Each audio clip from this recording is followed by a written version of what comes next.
All right, it is 1 o'clock, so we are going to go ahead and get started. So, welcome to the fourth day of the 2024 IEHA Spring Conference. So, Katie Nelson with IDPH is our first speaker, and she is going to be talking to you about larvicide. So, I'm going to go ahead and stop sharing my screen, and Katie, you can go ahead and start sharing yours. All right, good morning or good afternoon, everybody. Let me get my screen going here.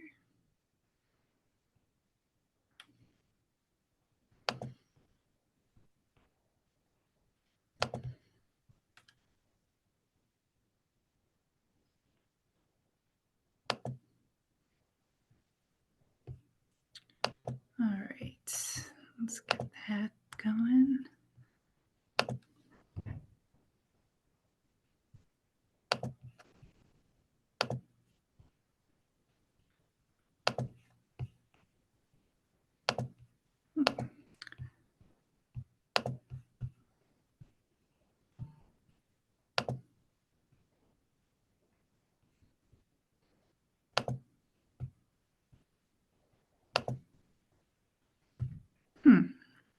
Seems like it's not letting me share.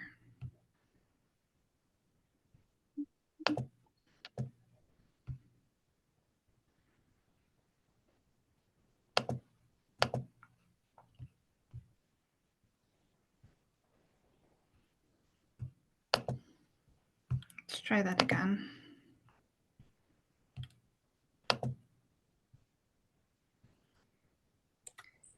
Mariah, do you need to give her hosting rights or presenter rights? I have it set to where all participants can share, so she should be able to. It looks like the button to share is grayed out.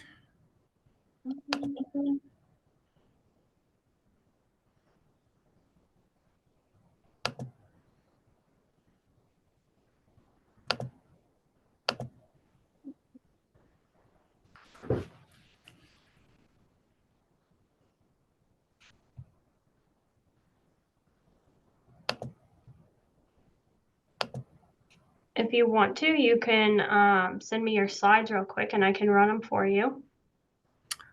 Okay. Let's see. Let me try one more time.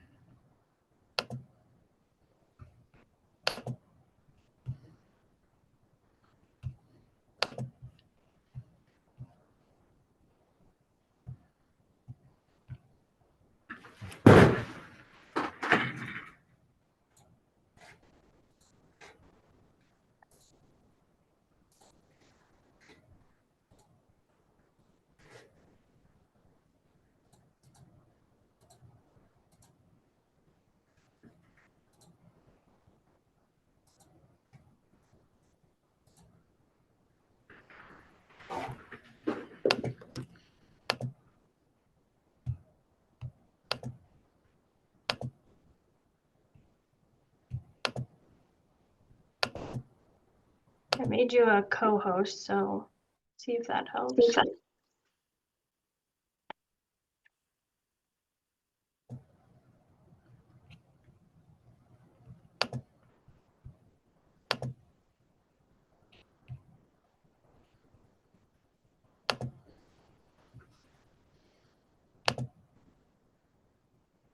Okay. Did that work? Yes. Okay. There we go. All right. Sorry for that. No problem. All right, let's get this slideshow. Okay, here we go. All right, so this is a 1-hour solid mosquito training and for the larvicide program. And I do have our vector control program email. That's the one that goes directly to our central office. So that's Samantha Kerr. I wanted to introduce our West Chicago Regional Staff Office, which will actually soon be our Westchester Regional Office. We will be moving our West Chicago office sometime in May, and we'll be combining with the Bellwood office, who is already on site at our new Westchester location. So we're very excited about that. I do have someone new to introduce this year, and her name is Anna Erkapik, and she is our new Environmental Health Specialist 1 who will be working in our Vector program. So her email address and contact phone number is listed there, along with mine. And Jaya Thomas, who has been part of our Vector program now for 2 years, she will be working with us as well. This is a mosquito roster that I will need the information for everyone who is taking this 1-hour training today. If there are multiple people within one office and it's easier for you to request a roster similar to this, I can send that to you to fill out for your entire staff. Otherwise, upon completing this training, I will need everyone to send either myself or Anna, and I will go back if everyone needs to jot down our information. The information for each individual, their last name, their first name, their business address, city, street, zip, telephone number, date of birth, employer, and email. Like last year, you will receive your certificates via email, and you will receive a hard copy to your business location. So I'll take a moment to just go back if anyone needs to copy down that information. It will also be available at the end of this presentation. I also want to mention while I'm on this slide, if you have any needs in the West Chicago Regional Office or Westchester office, you can contact any of us if you are having any problems and need support of training of interns on your Vector program or trap or ramp troubleshooting, or if you have any gaps in your surveillance program, we're happy to help you. Okay, so I just kind of want to go over what this special application of solid mosquito larvicides covers. Any person receiving this training today may apply a mosquito larvicide product for the control of mosquitoes that meets the following without further compliance with licensing provisions of this part. So in order to do these solid applications outside of having your Department of Ag full applicator training, these specific things that we're going to cover today, these larvicides are going to contain the signal word caution. The product application method is limited to simply placing prepackaged solid products such as briquettes, pellets, or granules in a water-soluble package at the application site. This training is also going to cover the specific product label that is covered in this training. So whatever larvicide that you're using, you want to make sure that we do go over it because it is a requirement for this applicator training. And then if there's anything that is included in your program that you do not see included in this presentation, please feel free to reach out to me. I will also have labels available included in this training if anyone would like to keep those on file.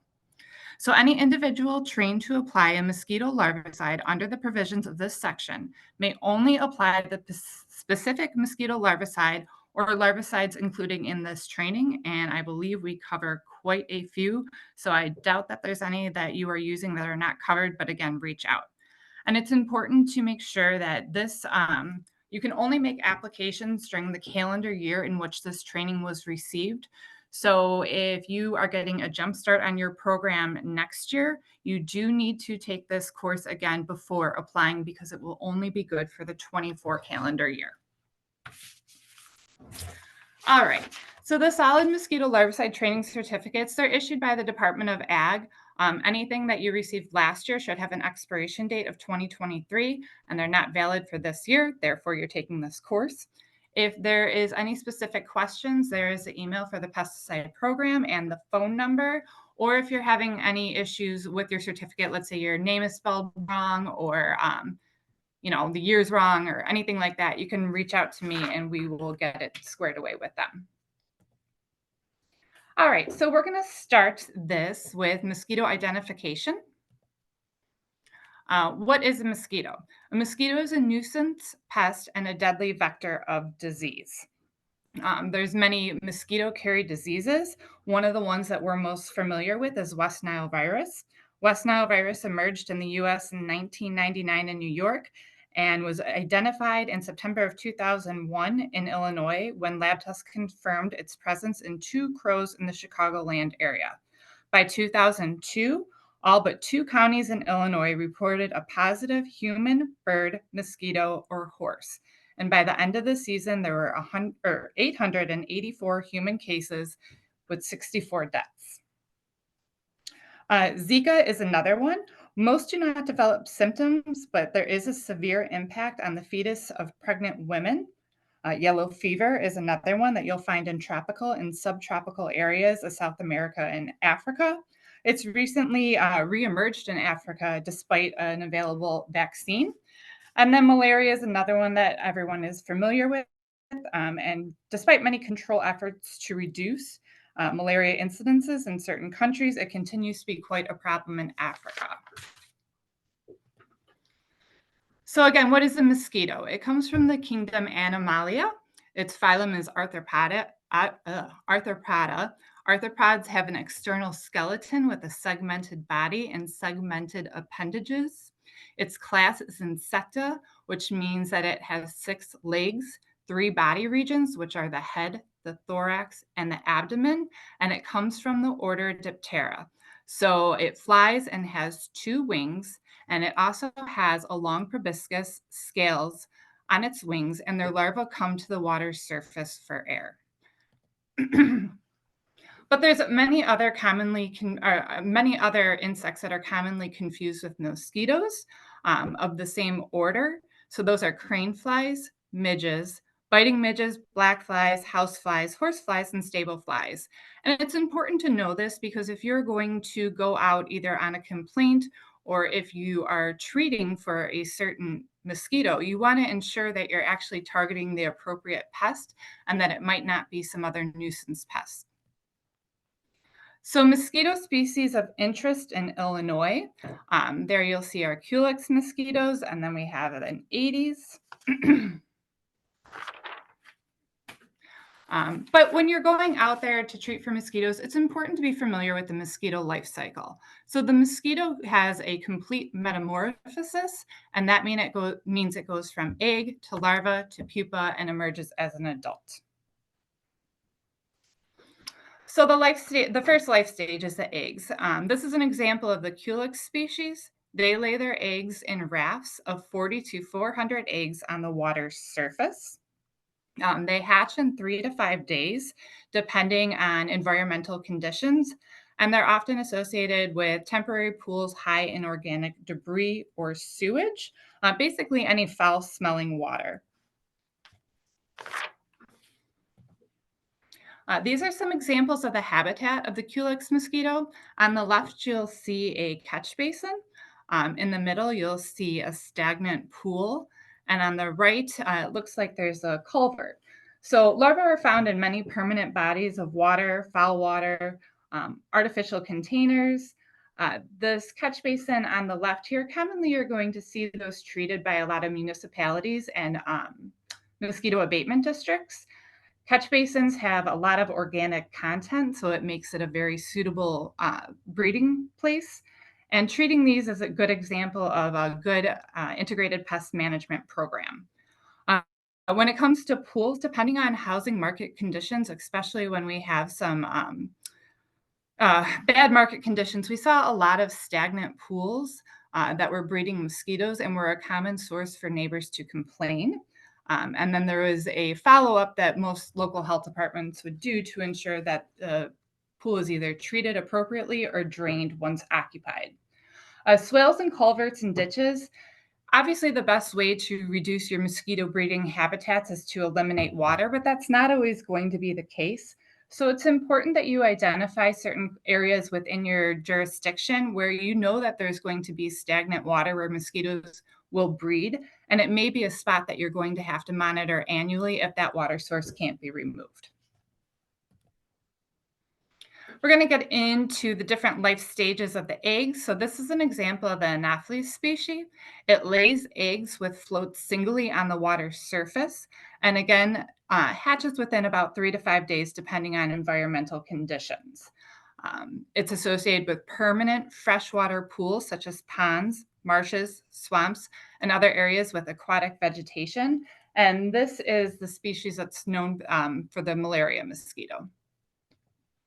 Here's some additional examples of habitats for the Anopheles. So life stage 1 for the Aedes species, they lay their eggs singly on damp soil or in containers above the water line. They overwinter as eggs and can survive for several years, and they're associated with floodwaters and artificial containers. So examples of these would be your Aedes triceriatus or tree hole mosquito, your Aedes albopictus, which is the Asian tiger mosquito, Aedes vexans, which is your floodwater mosquito, and Aedes sollicitans, which is your salt marsh mosquito. Here's some examples of their habitats. They're commonly found in tire piles. There's an example on the right of a tree hole. And then going back to the tire pile, if you do identify large areas where you do have tire piles located, which can be a large problem because they're hard to get rid of and need to be treated routinely, you can reach out to either myself or the EPA. A lot of municipalities will set up some tire drives, or if there's a large area that needs tires removed, they will work with you in either your local jurisdiction or your health department to eliminate that breeding site. Basically, whenever there is standing water, there is a potential for mosquitoes to lay their eggs. I like this picture up in the left-hand corner because it shows just that small cap of water from a water bottle. And you can see how many larvae are in there from that standing water that remained in there. Make sure that you are taking care of your surrounding properties on your house. Wheelbarrows are commonly left like you see in the middle there. Those can be a potential for breeding. Making sure that you have connected downspouts and that the water is ejecting from them so there's no stagnation within those. Flower pots are another common area for mosquitoes to breed. In the middle bottom there, you'll see a stagnant pond. Oftentimes, when you have a pond that lacks aeration, you will also have a lack of natural predators, so it will become a source for mosquito breeding. And then make sure that you're refreshing all your bird baths by dumping any stagnant water and refilling it every 3 to 5 days. Your birds will appreciate that as well. All right, so we're going to move on to the second life stage. The second life stage is your larval stage.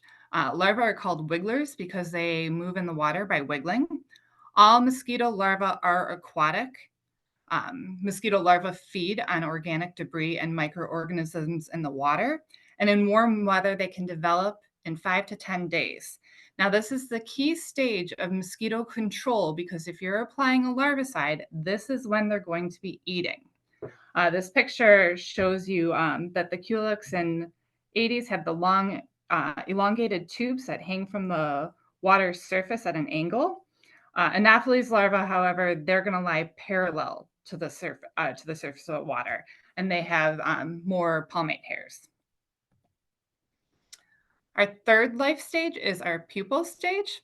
Pupae are also called tumblers because they'll dive into the water when they're disturbed.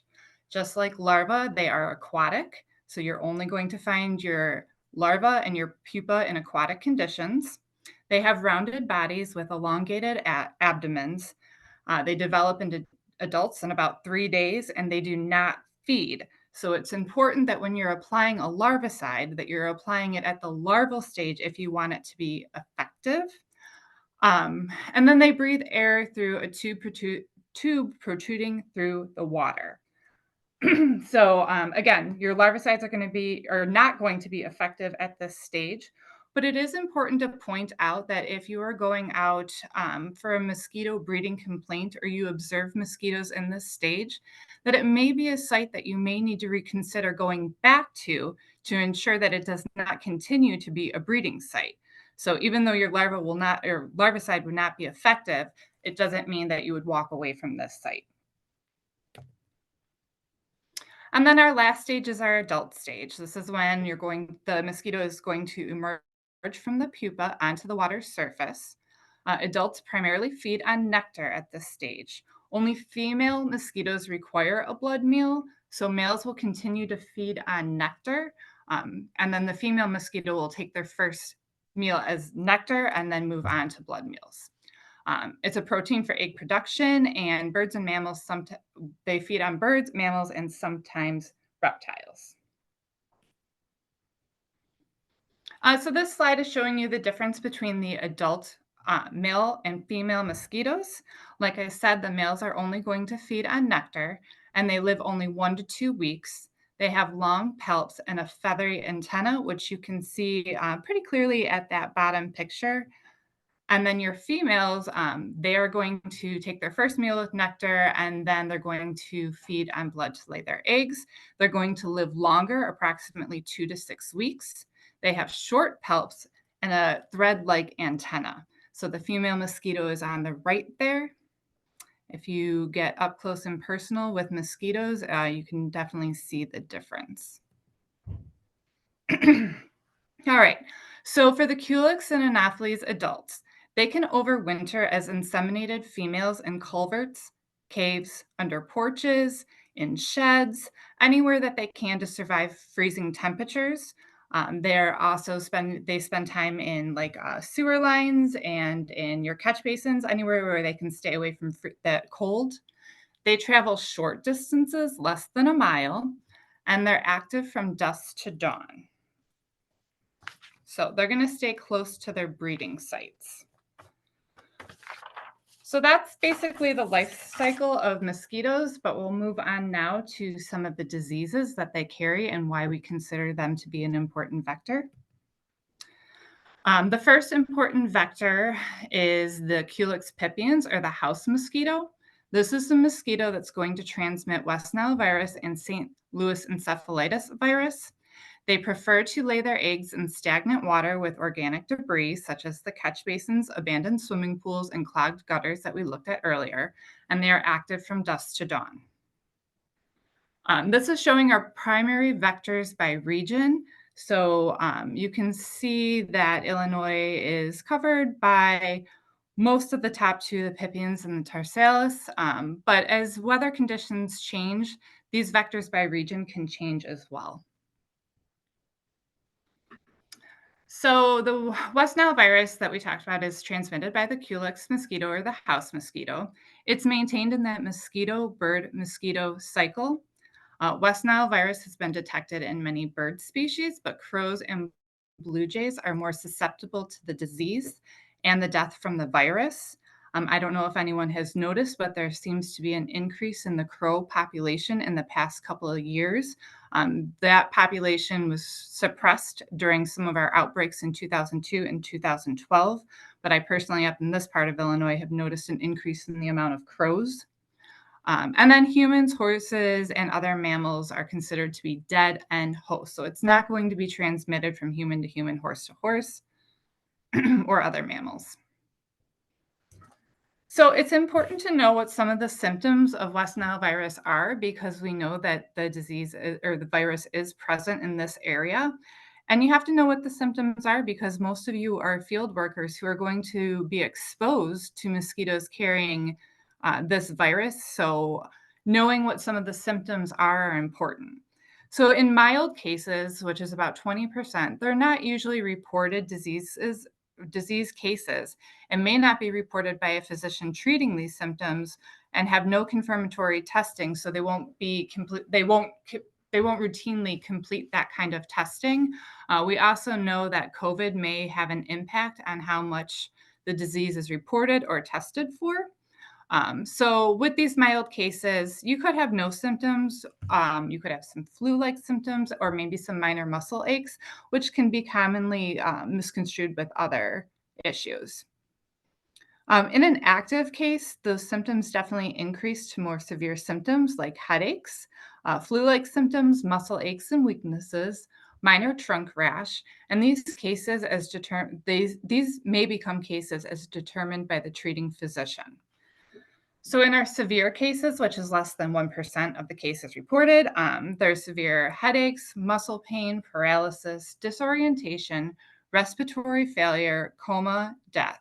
And most of these severe cases occur in individuals over the age of 50 or immunocompromised. So this is what our surveillance looked like in 2023 in Illinois.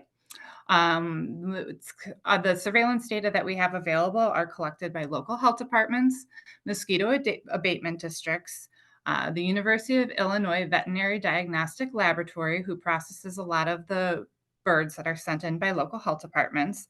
And then IDPH regional staff also conducts some surveillance. So in 2023, we had 67 positive counties in total, 119 human cases, 6 deaths, 45 positive birds, over 3,300 positive mosquito batches, and 10 positive mosquitoes or 10 positive horses or other mammals. This data can also be found on our website. This is what activity looked like throughout the United States in 2023. This is reported by CDC. And then again, there could be an underreporting or a lack of some reports due to either a lack of a vector program that with some of the states that did not have any activity. Okay, so our next important or species of importance that is a vector as well, which means it carries a disease, is Aedes triseriatus, or the tree hole mosquito. The tree hole mosquito is known to transmit Lacrosse encephalitis virus. It prefers to lay eggs in natural and artificial containers such as tree holes, buckets, watering cans, and can be found active during the day. Aedes albopictus, the Asian tiger mosquito, may transmit Lacrosse encephalitis in Illinois. In other parts of the world, though, this mosquito does transmit other diseases and viruses like dengue, chikungunya, and Zika. It prefers to lay eggs in artificial containers such as tires and buckets, and is also active during the day. So what's the difference between Aedes albopictus and Aedes aegypti? Although they may look similar, and they both have similar activities like day biting, they have their black and white markings. The Aedes albopictus is known to be everywhere within Illinois, whereas Aedes aegypti is known to be in Illinois, but should be reported to IDPH if found. Aedes aegypti, if you're going to be identifying mosquitoes as you're processing your nets, it has a lyre shape on its back, and albopictus just has that single line. So on the left there, you can see an example of the Aedes aegypti. So mosquito-borne diseases as it occurs across the world. There are a lot of countries with a lot of overlap, as you can see on this map, and that's putting those certain populations at increased risk for some of the diseases that we discussed. Illinois species of important, another nuisance, or that are nuisance mosquitoes. So they do not carry disease or transmit any viruses, but they're annoying. So we still need to know what those look like, especially when we're working with identification of mosquitoes and knowing what mosquitoes we have in the area that can or cannot transmit diseases. So Aedes vexans is the floodwater mosquito. At this time, it's not known to transmit human pathogens in Illinois. This mosquito prefers to lay eggs in soil that will become flooded. It's active from dusk to dawn and can fly long distances. Aedes sollicitans, or the salt marsh mosquito, also too is not known to transmit any human pathogens in Illinois at this time. Prefers to lay eggs in salt water. So oil sites, mining sites, and areas where road salt is stored is where you'll find Aedes sollicitans. It's active during twilight and can fly long distances. Okay, so we went through some of the life cycles and the mosquitoes that we do have in Illinois and the biology of that. We're going to look now at more mosquito larval control, so getting into the application of mosquito larvicides. So what do you need for a mosquito surveillance program? When you're looking at the larva and pupa, you're going to that you're going to find in standing water. In order to collect that larva, you're going to need standing water with little or no wave action or natural predators, a 4-inch diameter white dipper, and then other useful items could include waders, bulb pipettes, jars, and vials. And on the right there, there's just examples of materials that you'll need in the field. How do you collect larvae and pupa? You have to be careful not to disturb the water. You don't want to cast a shadow over the water. If vegetation is present, look near the clumps at the water's edge and remove any larvae from the dipper and place into jars to identify. So using that dipper is going to be the easiest so you don't disturb the water or cast a shadow over it. So those they're not jumping towards the bottom where they're harder to collect. Placing them in a jar is good for mosquito identification if that's part of your surveillance program. And I have to say it's also a good science project as I have collected pupa for my fourth grade science project. All right, so when we're talking about control of mosquito larvae, the number one way to kill larvae is to remove the water source. Again, as discussed earlier, it's not always feasible to do so. So knowing where you have those water sources that will breed mosquitoes is important, and going back to continue your surveillance in those areas. You want to identify your target mosquito species, which you have to do by identifying what you collect, knowing the breeding area. You have to treat with an appropriate larvicide, and we'll go through some of the larvicide labels later that will show that some larvicides are more conducive to treat in certain areas. And then you need to back check, recheck every 1 to 2 weeks. And then make sure if you're going to go back and check every 1 to 2 weeks, you need to map and track the areas where those treatments were applied. Dating the day that you went out there to treat is important because, as we'll see in some of the labels, depending on environmental conditions, you may need to recheck at an earlier time. And then remember that if you're applying that larvicide, that the larva will feed, and that is going to be the stage at which they are effective. Pupa will not feed. Also in this picture, there's definitely a better view of that air tube. So here's different ways that you can control mosquito larvicide. It looks like this guy on the top left is applying an oil to an area of stagnant water. For a larger scale response, there is aerial larviciding. In the middle, it looks like he's applying a mosquito dunk.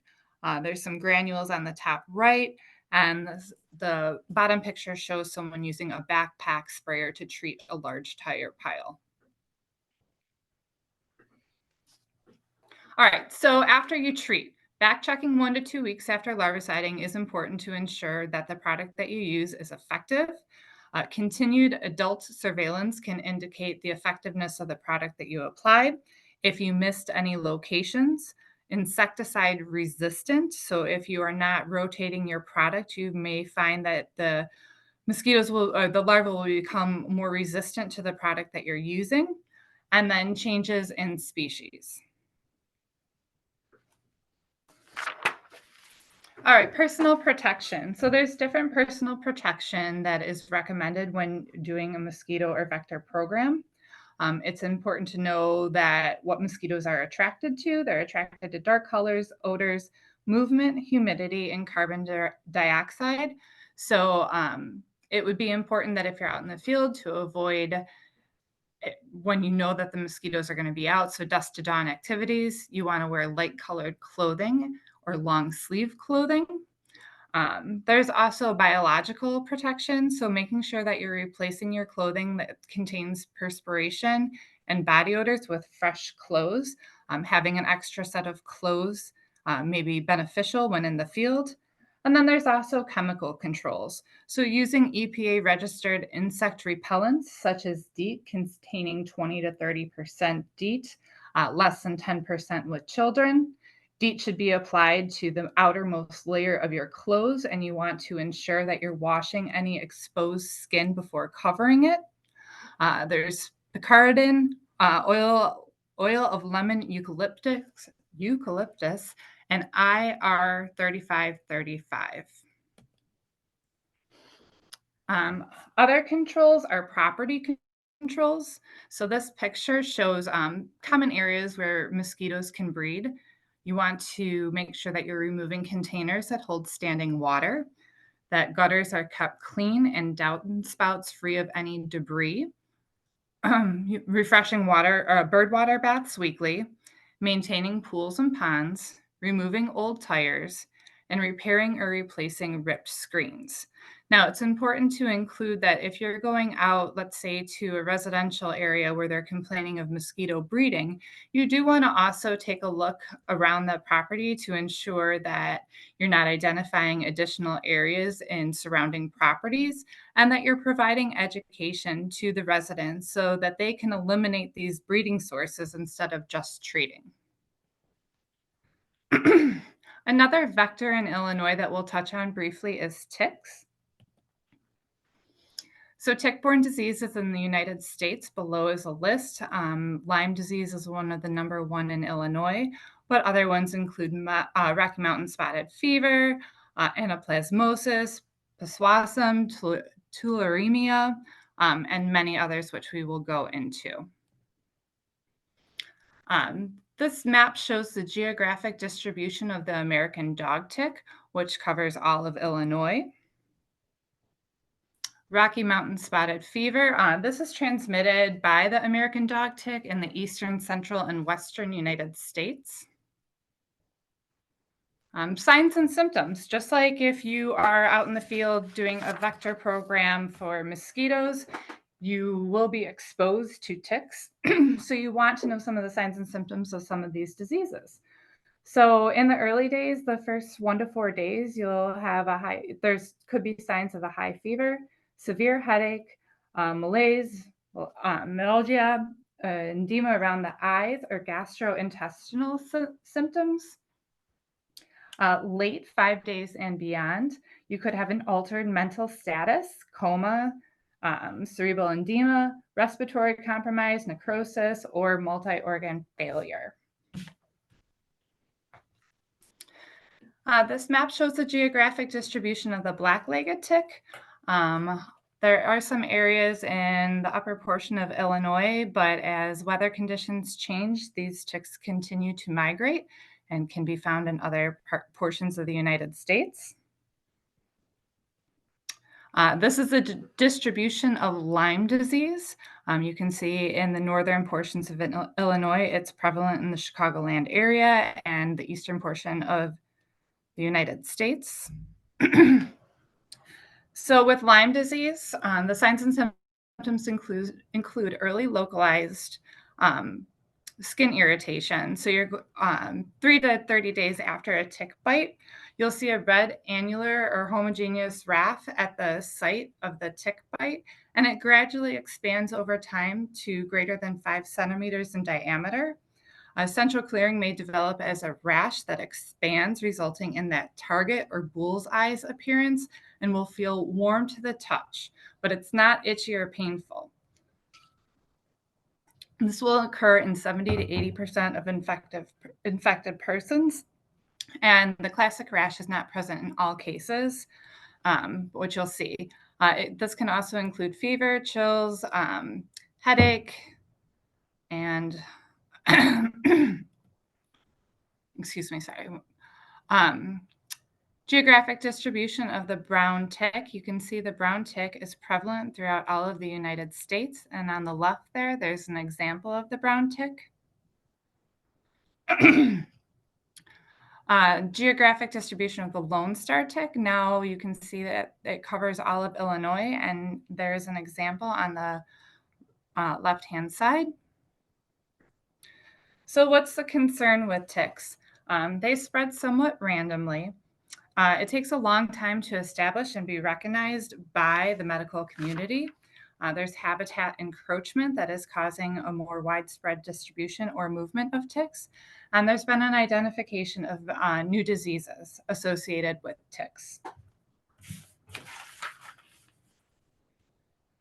All right, label review. I have to say that this is not going to be the most exciting portion of the presentation, but what I did talk about in the beginning was it has to be done in order to achieve this 1-hour certification.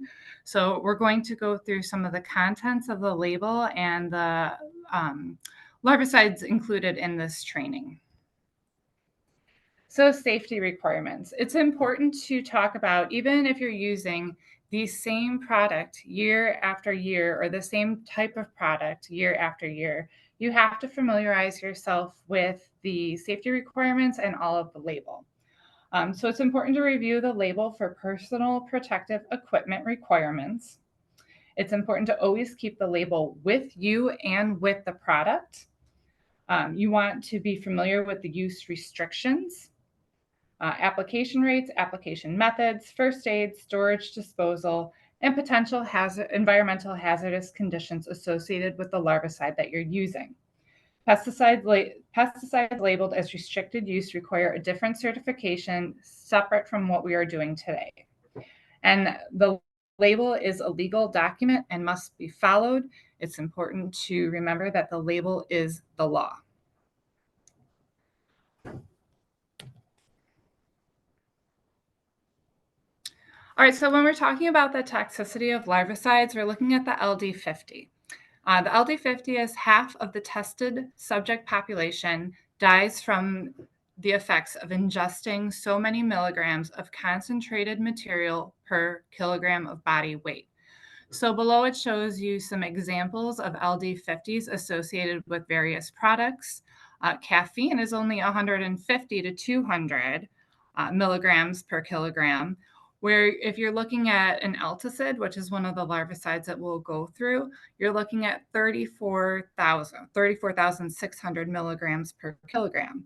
So even though they have a high LD50, it's still important that you're following the label and you're handling that larvicide with care. Labels and safety data sheets. Each shipment of larvicide that you receive should include a safety data sheet. That safety data sheet, along with the label, should be reviewed because it does contain information on health risk and effects, first aid, fire protection, spill control, toxicity, and disposal requirements. Again, you need to be familiar with the label because the label is the law. So there's different types of larvicides that are going to have different sorts of mosquito control. When you're looking at a methoprene or an alticid and metalarv are two examples of that. You have to know the mode of action. So this type of larvicide is an insect growth regulator and it prevents pupa from developing into adults. Its primary use is going to be containers, floodwaters, and catch basins. Then you have your BTIs and your BSs, your Bacillus sphaerucuses. Those are both going to be bacterial type of larvicides that are a gut toxin. Their primary use is going to be in catch basins, floodwaters, and septic waters. And then lastly is spinosad. One common product is Natular, and it's a bacterial sugar. It attacks the nervous system and is often used for mosquito breeding in artificial containers. So with methoprene, there's some examples of the larvicide, your alticids and your metalarv. This shows an example of how methoprene is a molecule that closely resembles a juvenile hormone. Methoprene acts by disrupting the molting cycle in some insects. So when it's applied to aquatic habitats to control mosquitoes, it causes them to die at the pupal stage and they cannot molt into adults. So when back checking on this product, you may notice that larvae still be there. Larval mosquitoes may be present because methoprene will not kill those mosquitoes until that pupal stage. So once you apply this product, you may go back to back check and see that you still see larvae. That's okay because its mode of action occurs in the pupal stage. So this is an alticid briquette label. We're going to go through parts of the label. This one shows the active ingredient methoprene that we just talked about. You're also going to see that the precautionary statement has caution. So we know that that's a product to use that is okay to use under this training. You'll also see the EPA registration number and the establishment number. Here's some more examples of alticid labels. With this one, we see the precautionary statement, first aid, and environmental hazards associated with this product. On this label, the introduction shows that the product is effective for 30 days under typical environmental conditions. So when back checking, it's appropriate to know what kind of environmental conditions have occurred since you applied this product. You may need to go back earlier if you've had extreme weather events. This one talks about application timing and sites. So you want to make sure that you're making sure that what you are applying is appropriate for the site where you want to control breeding. This one specifically talks about small bodies of water, so this would not be appropriate for a large body of water. Application rates should be listed on labels. You want to make sure that you're not over or under applying a product because you want to control the larva at that site. Storage and disposal. Make sure that you're storing your product in accordance with the label and disposing it in accordance with the label. Each product could have different instructions. Application rates. This one kind of goes through different species. So that's where identification of the species that you're trying to control is important. General directions and application sites. This one lists out specific application sites and rates, and then you also want to ensure that the product is going to last the duration of the time you want it to, that you're back checking appropriately and reapplying in the appropriate amount of time.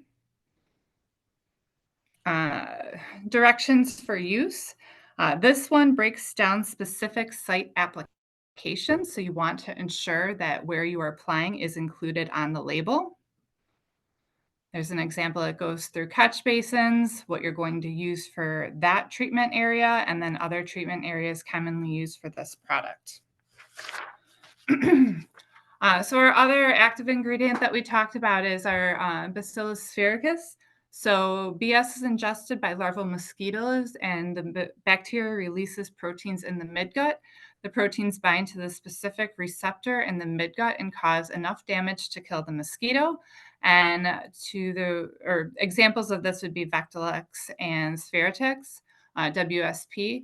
Those are the water-soluble packages that I was talking about where you're containing the granules, which would not be included under this training unless it is within one of those water-soluble packages.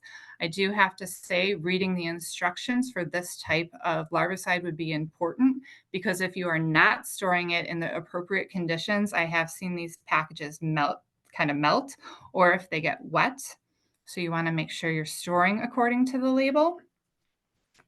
And then here's just an example showing on the label the active ingredient, the first date associated with this product, directions for use and storage and disposal, application directions and habitats where it can be applied, and then application directions.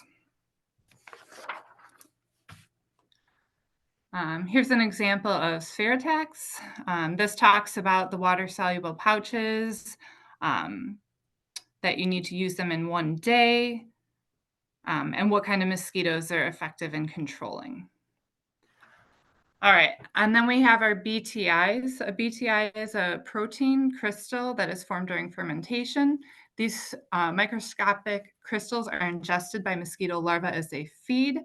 In the mosquito's digestive system, the crystals are dissolved and converted by specific enzymes into protein molecules that will bind with a unique receptor site on the mosquito gut wall. So it's a gut toxin. Examples of that include 4-star BTI briquettes. Here you can see the active ingredient on the label. Precautionary statements showing that it's hazardous to humans and domestic animals, environmental hazards, and first aid if inhaled, if on skin, or if in eyes. Directions for use, application sites, and application times. Appropriate storage and disposal.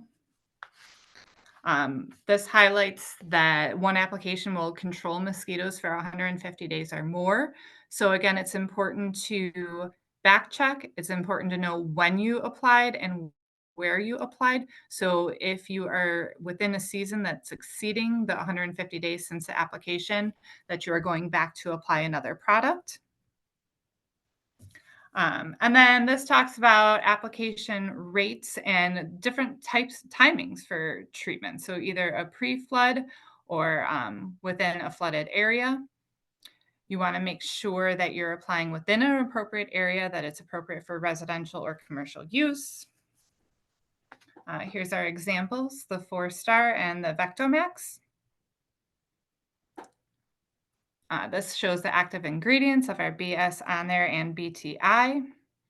Again, your precautionary statement to human and domestic animals with our caution word there. Directions for use and application rates, storage and disposal, and notice to the user.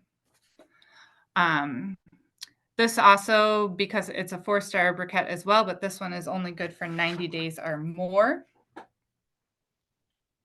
Directions for use, application directions, sites and rates.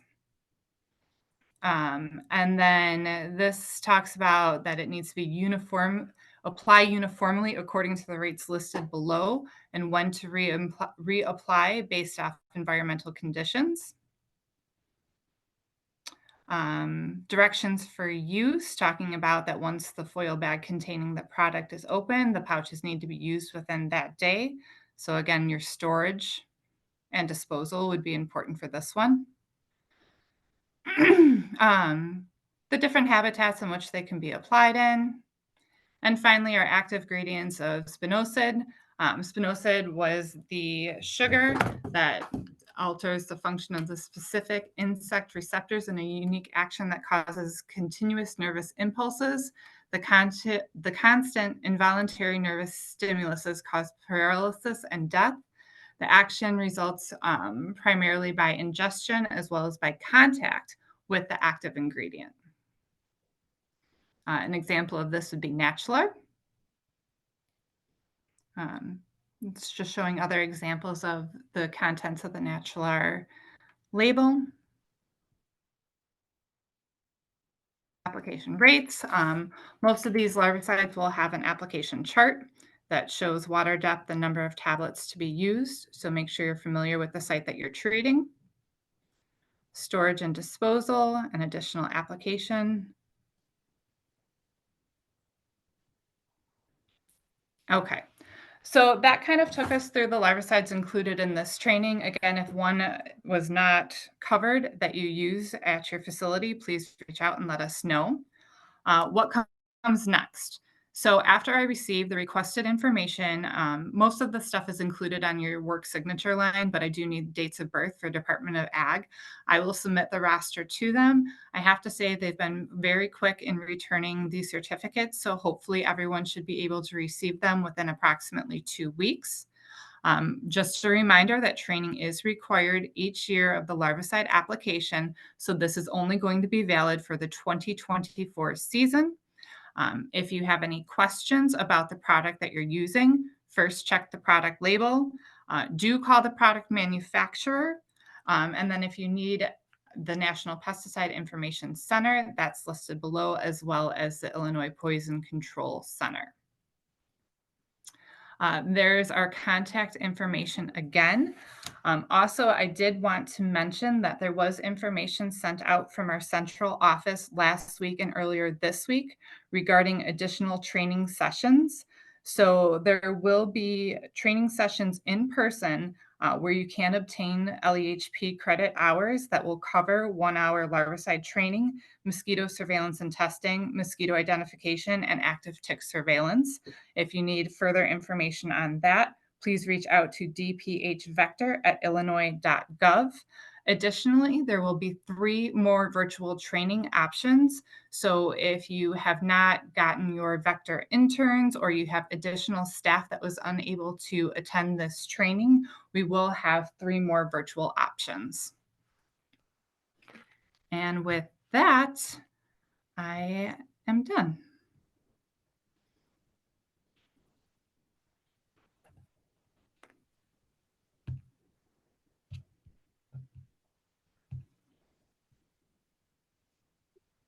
Are there any questions? There are a couple questions in the chat, Katie. Okay. Walter asked if any examples of the use of drones to apply larvicide. Do I have any examples? Yes. At the public health level, no. I know that was a conversation that had come up with some of our larger companies, our commercial companies. but I do not have any examples today. And Marianne asks, can the larvicides mentioned be purchased over the counter? If not, where can they be purchased? Those cannot be purchased over the counter, but there are commercial businesses where they can be purchased. We used to have contracts with different commercial entities. So if you are in need of any references, we can send that over to you.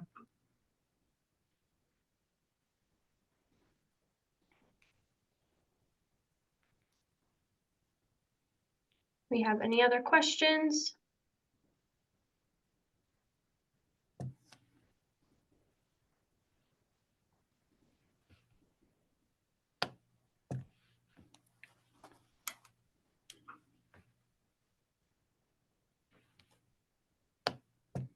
Jenna is wondering which email you would prefer them to send information. You can send it directly to mine, Catherine.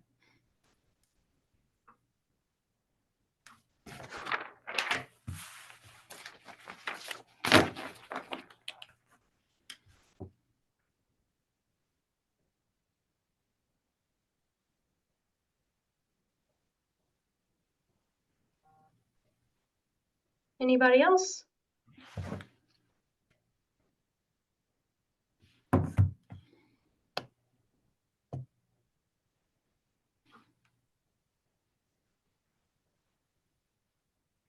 All right, it looks like that's it. Thank you, Katie. Thank you.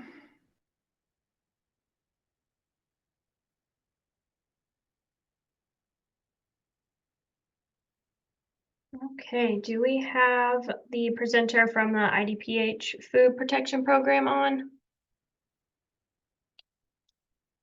Yes, I think we're both here. Okay. If you are ready, I can have whoever share their screen. Me.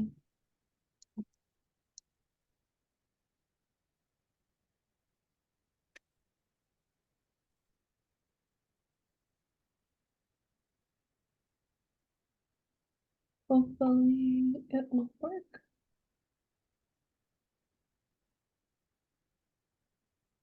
That work? Yep, looks good to me. Awesome.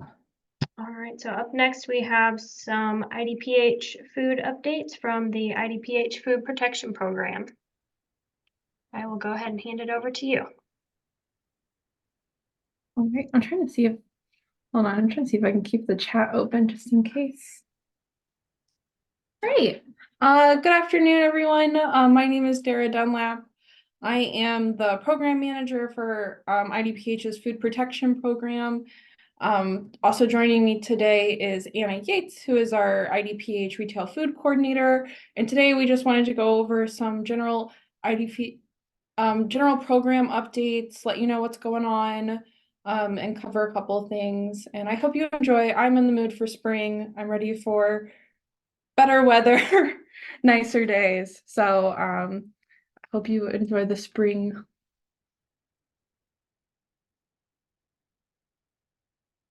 So just as an overview, we want to just cover a couple of things that we have going on, like our virtual office hours, some upcoming portal changes, and some outreach we've been working on. And then I think the bulk of our discussion is going to be about the Food Safety Advisory Committee and what's going on with them and their work groups, and then the Illinois Food Code proposal. And then we're going to do just a really high level overview of the 2022 FDA Food Code.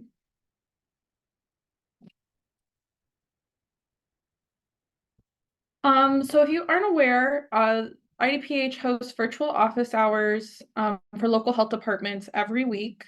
We've started this in, I think, 2022 maybe, and it's been really successful. We've found that it's a good place for us to connect with you all, share information, answer questions. So virtual office hours have continued in 2024. There's a new link and ability to register to receive calendar invites. So if you've heard about virtual office hours but haven't been able to join because you're never sure when they happen and you don't remember and you go, "Ugh, I had a question." We found that having that calendar invite is really helpful and has brought more people to our discussions. So I'll have a QR code at the end for you all to scan if that's something that you're interested in getting, or you can always reach out to us and receive that as well. But they're every Thursday from 10 a.m. to 11 a.m. And then we've been hosting special sessions through the first kind of quarter of the year, and they've also having some success there. So we're going to continue our special sessions into April, May, and June. Just for like a view of what's coming up, we're going to host some shellfish sanitation, a farmer's market Q&A, and then again, maybe a deeper dive into the 2022 FDA food code. One thing that I want everyone to be aware of, especially because the program really takes advantage of the connection that we get on the portal, is that we've become aware that our current IDPH SharePoint or our web portal will soon be unsupported. And so they're kind of working with us to get a new SharePoint in development and have that all updated. It's not really clear to us when the portal changes will take to effect, but it is something that we're planning for and we'll be communicating about. Like I said, I don't know when, but I want to communicate this early and often because I know there's so many resources on there and it's how we communicate through announcements and everything. So we'll try to keep in communication about that and let you know. You'll know when we know. And in all, I think it'll end up impacting all of environmental health. So we are working together internally as environmental health programs about access to the LHPG reporting and to all the other resources that are accessed there. But just something to be aware of, keep in mind. One thing that we're really proud about this year and that we're really highlighting this year is we want to help in community outreach. I feel like it kind of started a lot of last year. We were working to update our IDPH food safety websites to make them more friendly to the public, to help people find information that they needed. We kind of acknowledged that some of our websites were out of date and maybe not so intuitive to navigate. So we've done a lot of work updating that, and we're trying to continue that trend. And now I'm kind of branching out to assist local health departments or any organization that's interested in doing food safety outreach by creating new outreach materials. So this is something that Anna has really taken a lead on and has come up with some awesome ideas. So we're very happy, even in the beginning of this year, to highlight some children's activities that we've come up with and a food safety toolkit for the holidays. So just for example, this was just published on our website today. We have a new children's food safety coloring book that's available on the retail food safety book. And it really is like a food safety from A to Z. Just for an example, this is like the first coloring page is the allergens. So A is for allergen, and there are 9 major food allergens. So just highlighting some of those things. And you can either break it out by page or you can break it out as an entire document. The other thing would be children's activities. So food safety coloring. So this is like another example on the zones is, I thought it'd be fun to just show you the A and the Z so that you can think about what the rest would be. But we have a highlight here on some of what that would look like. And there's more children's activities that we're working on.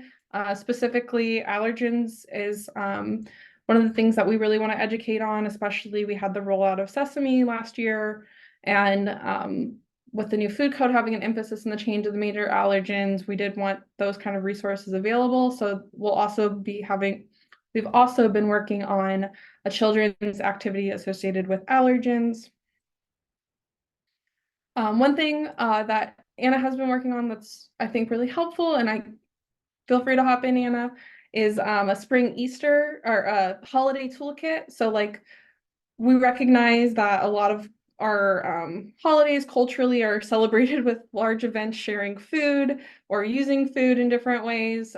So Anna has been working on these kind of pre-made social media posts to help people with their community outreach as part of like their local health protection grant or anything. They're not things that you necessarily have to take from us. They're out there as templates. Let them inspire you, use them as is. But we wanted to make them available. So we had a St. Patrick's Day one. This is like an egg safety tip for spring Easter. And I think Anna is working on like Earth Day and just kind of going through all of that so that we'll have those resources available for those who are interested. Yeah, I'll These just are- add, sorry. I was just going to add that we're working on every major holiday and then, like I said, some cultural holidays too. So those will be on the portal. And then I will say thank you for everybody that did use the St. Patrick's Day one, because I saw a couple of health departments had already posted about it. So that was really exciting. Well, we definitely want to continue to improve our outreach materials, whether it be public outreach or educational materials for food establishments. So we're really open. If you all have ideas or if you're struggling with, oh, I would really just love a great handout for whatever it is, we're very open to kind of building our resource library for you all. So let us know. Let us know if there's anything that you think of just for any of these on the outreach, on our website, on the social media toolkit, on the children's activities. It's something that we really want to support and push, as being able to get the message of food safety out. And that's something we'll emphasize again when we get to National Food Safety Education Month in September. So very excited for these projects. In addition to the outreach, one thing that we were kind of building on at the end of 2023, kind of in recognition that there's and kind of a recognition of just transitioning back into doing more foodborne response.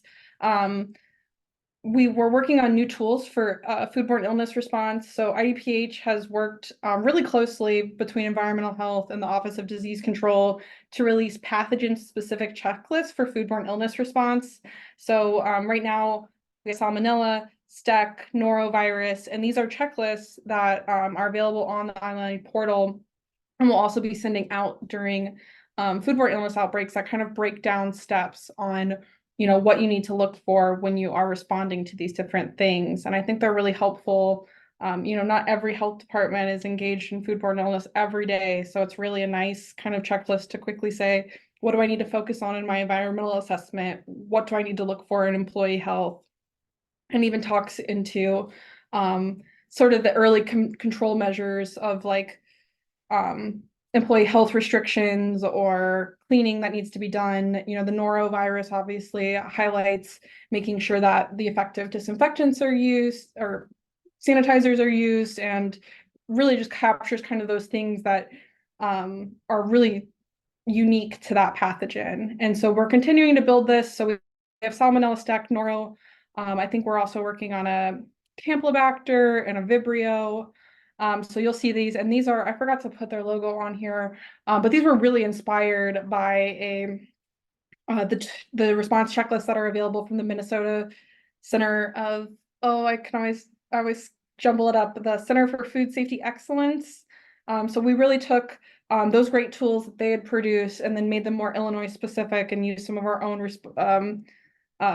control of communicable disease references and everything like that. So I have to give a shout out to the Minnesota, and I still didn't get it right, but their Center for Food Safety Excellence for kind of having those available, and then we're now kind of making those more specific. So and you can find these, we're trying to put them in both kind of the environmental health world and the communicable disease world. So they're in the FTD community and the CD community, and we'll continue to put them up there as we get more through.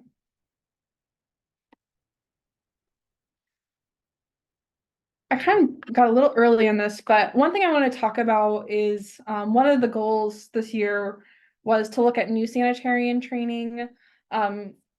We recognize that some of the materials that we had on Train Illinois and the curriculum in general just was kind of outdated and had some issues.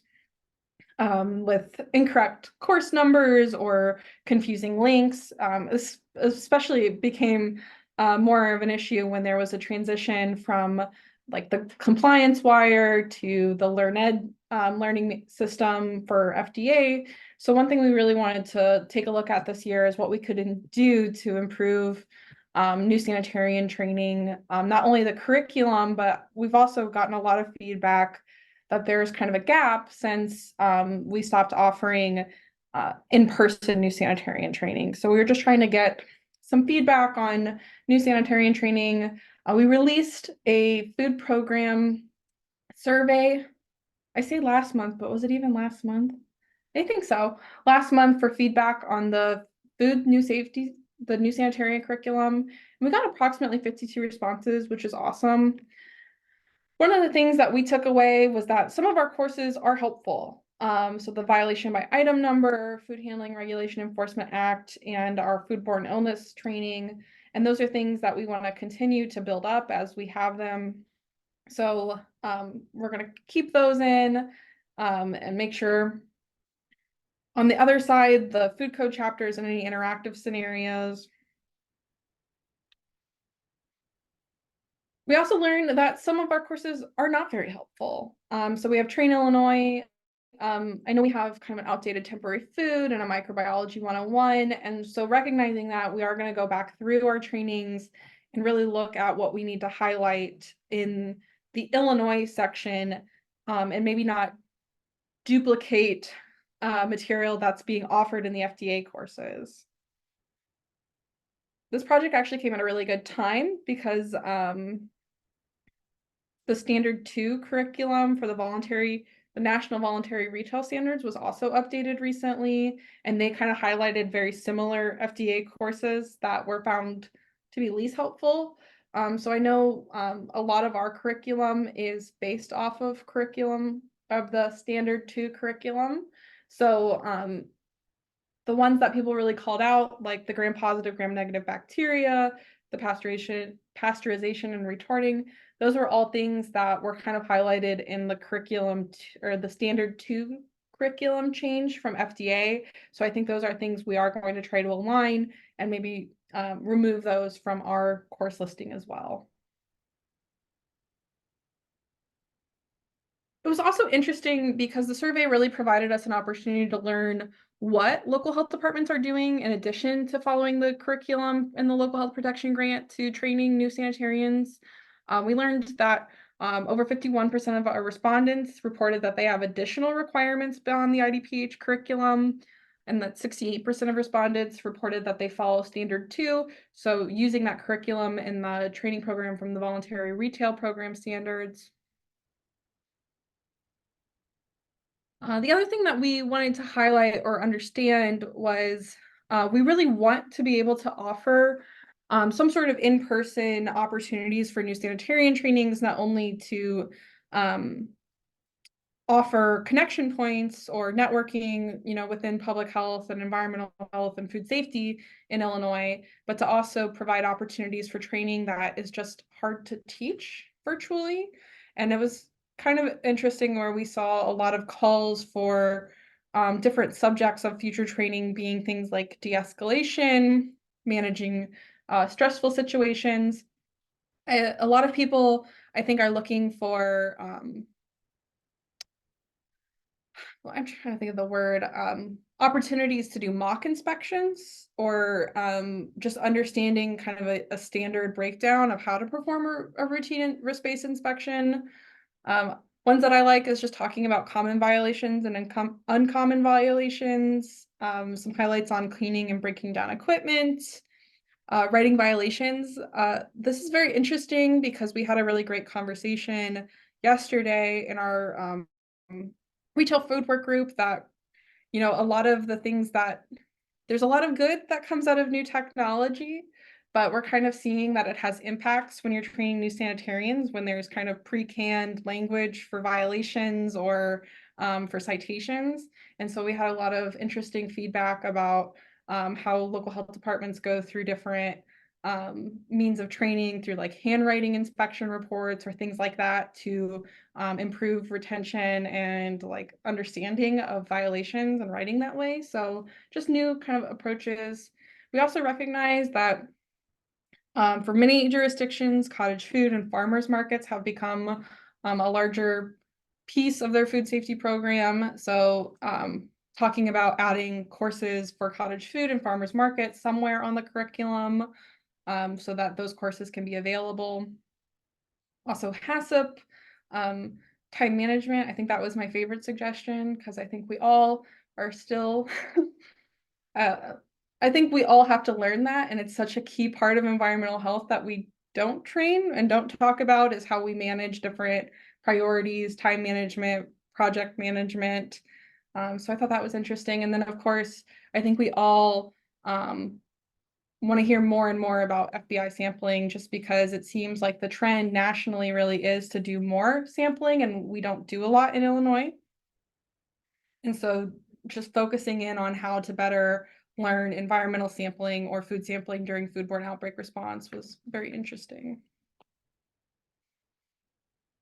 And again, so talking about requirements for shadowing and joint inspection, we had a lot of additional feedback that we got that really gave us some insight into how training is done and talking about using shadowing and joint inspections. And one local health department had this really great breakdown of, first they shadow and then, there's a moment where they start leading and then they're being audited. It's very interesting. And so we learned a lot of different techniques for shadowing and joint inspections.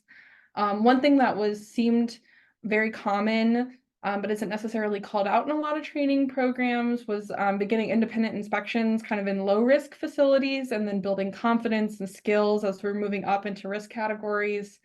And probably one of the most interesting conversations that I had to really appreciate as a sanitarian who started my career in July was how the seasonality impacts how quickly you may become involved with temporary food, mobile units, and farmers markets. So it's something that we don't necessarily we recognize, but when we're working on a 12-month, 24-month schedule for training, it's something that we have to kind of build into is that sanitarian starting in December is going to have a lot different kind of beginning experience than a sanitarian that starts in the summer or right in the spring.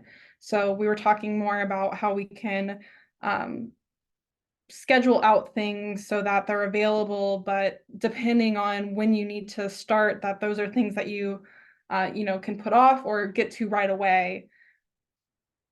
And it's funny because we had that conversation, and I remember when I was a health inspector, we had to do the fair maybe within 30 days or of me being hired, and I was like, yeah, that really does impact how quickly you have to learn things like temporary food. So, and then just kind of the interesting conversation where a lot of local health departments see farmers markets and cottage food as more of kind of like a specialized, where they kind of wait a bit and get their feet in the regular retail food protection program. So we had a lot of great insights into that.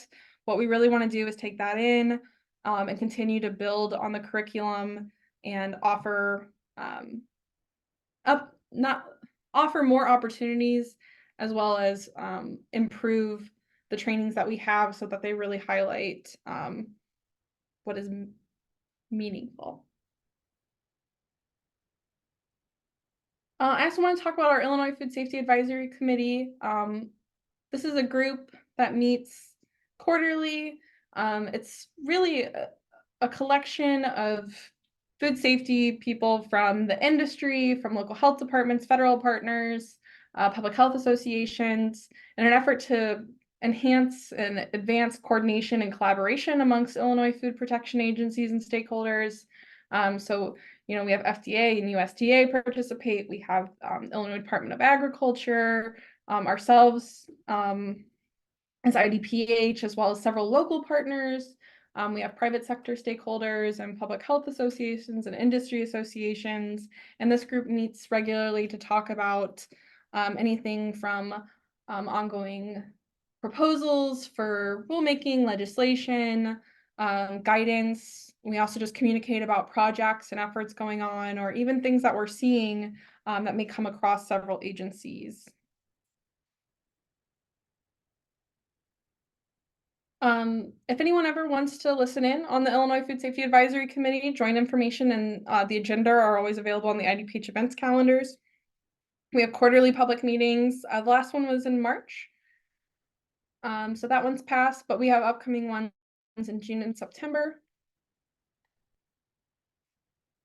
As kind of another portion of the Food Safety Committee, we have the Retail Food Work Group, and this work group has been really active over 2023 and now continuing that moving into 2024. Again, that joint information and agenda is available on the event calendar, and we host monthly public meetings. And that work group in 2023, we really had an effort to come to a proposal for the Illinois Food Code to adopt the 2022 FDA Food Code and to have other changes. And so I'm going to talk a little bit about that in a second. But this year, kind of to highlight things that we're looking at is temporary food establishments. So many people may be aware that IDPH had a stakeholder group working on temporary food proposal, and we're going to continue that work into the retail food work group. That new sanitarian project that we were talking about, that's also something that we're working with the retail food work group on to talk about the curriculum update and also learn how we can support in-person opportunities. One thing I wanted to highlight, but I didn't cover when we talked about that, is that we definitely don't want in-person training to replace the curriculum. We really see the curriculum as being needed for uniformity and for just the depth of coursework that goes into it. But we really want to be able to offer kind of like optional in-person opportunities, seminars where we talk about some more like soft skills and just connection and working through things that are like that. So IDPH is not looking to completely replace the curriculum and move back to doing like an in-person. What we're really looking for is looking at in-person opportunities that would enhance what we're doing with the curriculum. And the other thing we're talking about, we're going to be talking more about is food code education, and I'll get into that in the next slide. So as you may be aware, we have an Illinois food code proposal. So we had a proposal from the retail food work group that we worked on for the Illinois Code 750 past second notice. So that public comment period ended back in January. If anyone needs to, we can provide links to the register upon request. So it's been a long process. We had 6 months of work group meetings to come up with the draft before we entered the JCAR process, and then we did a first notice public comment period for 45 days. We went to a second notice 45-day period, and then we're kind of right here at JCAR action, and we're kind of being prepared for JCAR action and adoption. So thinking kind of relatively this spring, we'll be looking at an adoption of the food code proposal. And a big part of that for us is not only acknowledging the work that went into that draft and all the help, is planning for that change. And so what we want to do, some of the things that we're thinking of and planning for is educational outreach on virtual office hours. We similarly want to have in-person opportunities, probably hosted regionally, to talk about a food code adoption, educational materials. Like I said, this is something that Anna has proved to be really great at. And so we want to continue to create educational materials or find really great educational materials as we kind of dig into things. We've been finding that some educational materials we want already exist. So making sure that we get those shared on portal and website. And then when we were planning this proposal, there was a delayed implementation provided to educate facilities and prepare. And kind of the first step of preparation for that, today we really wanted to cover a really high level look at the 22 FDA food code. And I'm going to turn that over to Anna. And I picked this photo because it really is like a far view. We're not zooming into the details. We're really just kind of having a high level look. Okay. Can you guys hear me okay? I can hear you. Perfect. All right. Thank you, Dara. And thank you for sticking with us. So I'm glad we're not the last presenters today, but I understand a 4-day spring virtual and that we're nearing the end. So we appreciate your guys's support on that. If you want to go to the next slide. So this is just a reminder that we have not adopted the 2022 code yet. So this is just to make you aware and start having those conversations if you haven't already internally about the possibility of adoption and what that will look like. We've also put a link to the summary of changes from FDA. So if you get a chance, I would highly recommend reading that. I'm going to try to give as much detail. It looks like I have 20 or so minutes. So obviously we're not going to be able to cover everything. And I'm going to apologize now if I stop and read it directly from the slide or code, just because I want to make sure that I'm getting that right language. And I'll try to give you examples where I can, but we're going to just focus on the major changes now. And then if and when maybe it's adopted, we'll be doing some more in-depth trainings like Dara mentioned earlier. Okay, so chapter 1. Let me make sure my notes up. Okay. So chapter 1, purpose and definitions. This is just talking about the definitions that were either revised or amended. A couple of them, like shellfish, it was changed to shell stock, or it was added shucked shellfish. There's a great document on the FDA website, and I will make sure that that you guys have a copy of that. If you can't find it, please reach out to DPH Food. But this really gives kind of an in-depth look at shell stock and then shuck shellfish and how those changed. Basically, with shellfish sanitation, they just wanted to align it with the USDA's FSIS. So that's the biggest reason why those words were changed a little bit. Mechanically tenderized was another one. I'll talk about a little bit about that later on. The biggest one obviously is going to be that major food allergen, where it's including sesame now. So sesame has been added to the list of major food allergens. It used to be referred to as the big 8. I guess we have the big 9 now. I'm not sure if they've got a catchy phrase for that or not. We'll have to ask Carolyn. Not groundbreaking news about adding out or sesame. We knew it was coming. There's obviously been a lot of significant, naughty 9, Dave, a lot of significant amount of reactions to sesame. So a lot of other countries have already added sesame, so this really shouldn't be any big shock to us. But I would say that's probably one of the biggest ones that you might, technically we can't enforce it yet. However, obviously we're going to work on some educational handouts for restaurants and have available so that they're aware of the sesame change, and then also not forgetting about the labeling of it as well. Another definition change or that was added was tobacco products. So now we're including vaping. It gives a lot more detail: cigarettes, cigars, dissolvables, hookah tobacco, nicotine gels, pipe tobacco, smokeless tobacco, vaporizers, e-cigarettes, and then ENDS, which is the electronic nicotine delivery system, so ENDS. I didn't even know there were so many different tobacco products out there. So definitely made sure that they included all of those. Next slide. Thank you, Dara, for helping with slides too. Chapter 2, so management and personnel. The assignment is addressing the situations where the regulatory authority has deemed to pose minimal risk for the PIC. So it's kind of giving a little bit more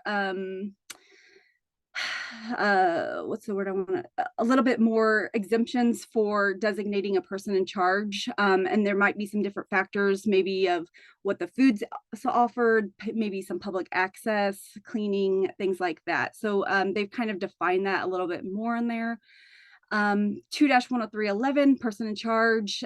They also are adding the TCS foods for thawing, and that this is the PIC's responsibility to make sure that their food workers or food employees know that thawing should be done, and it needs to be monitored. And then also the other big part with the allergy is that now it is the responsibility of the person in charge to inform the food employees about food allergy awareness. So this has never really been defined as far as whose responsibility it was. It's kind of in the code already, but the biggest thing is that we want to make sure that it's including food. So before it was just maybe an allergic reaction, now we're saying it's a food allergic reaction. And like I said, it's putting more responsibility on the PIC to train their employees about this. Next slide. Not too much on this one. This one is just adding in that tobacco product word. And then it talks about the pet dogs in outdoor dining areas, which we will get to later on when it comes up in chapter 6. I'm not going to go too much detail about this one. This is another one that it really kind of breaks down about the shellfish and changing shellfish shell stock.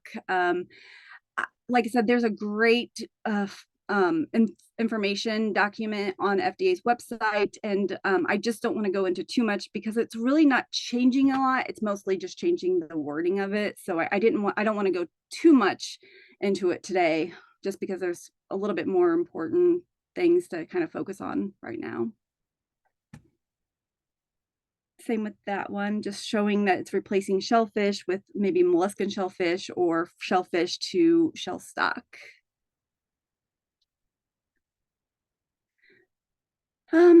Chapter 3, food. So 3-204, food donation. This is the food stored, prepared, packaged, displayed, and labeled in accordance to the law. And now those may be offered for donation. Ultimately, we know this has been happening, and we want to encourage it because obviously we want to minimize food waste. However, there was never really any language about it until now in the food code. So now it is really showing food donation as an option. We still obviously want to make sure that it's unadulterated, honestly presented, and safe. So we still we don't want the food donations to be in any way adulterated, but it is giving that little leeway in there to add in that food donation. And then just at the bottom, packaged and unpackaged. So to add additional exceptions when raw animal food does not need separations from ready-to-eat food. This is referring to when it's frozen, so the storage of it.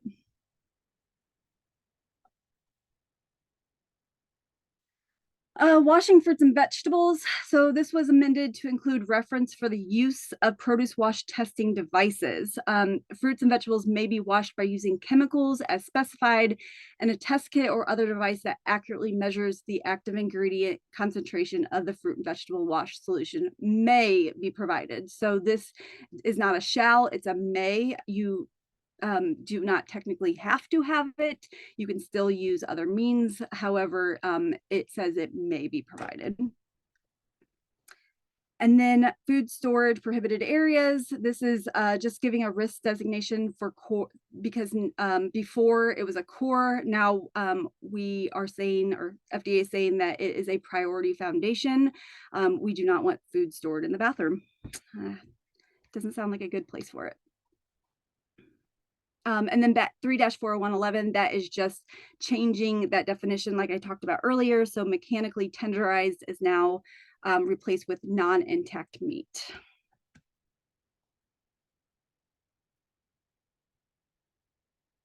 So the next slide, so manufacturing cooking instructions.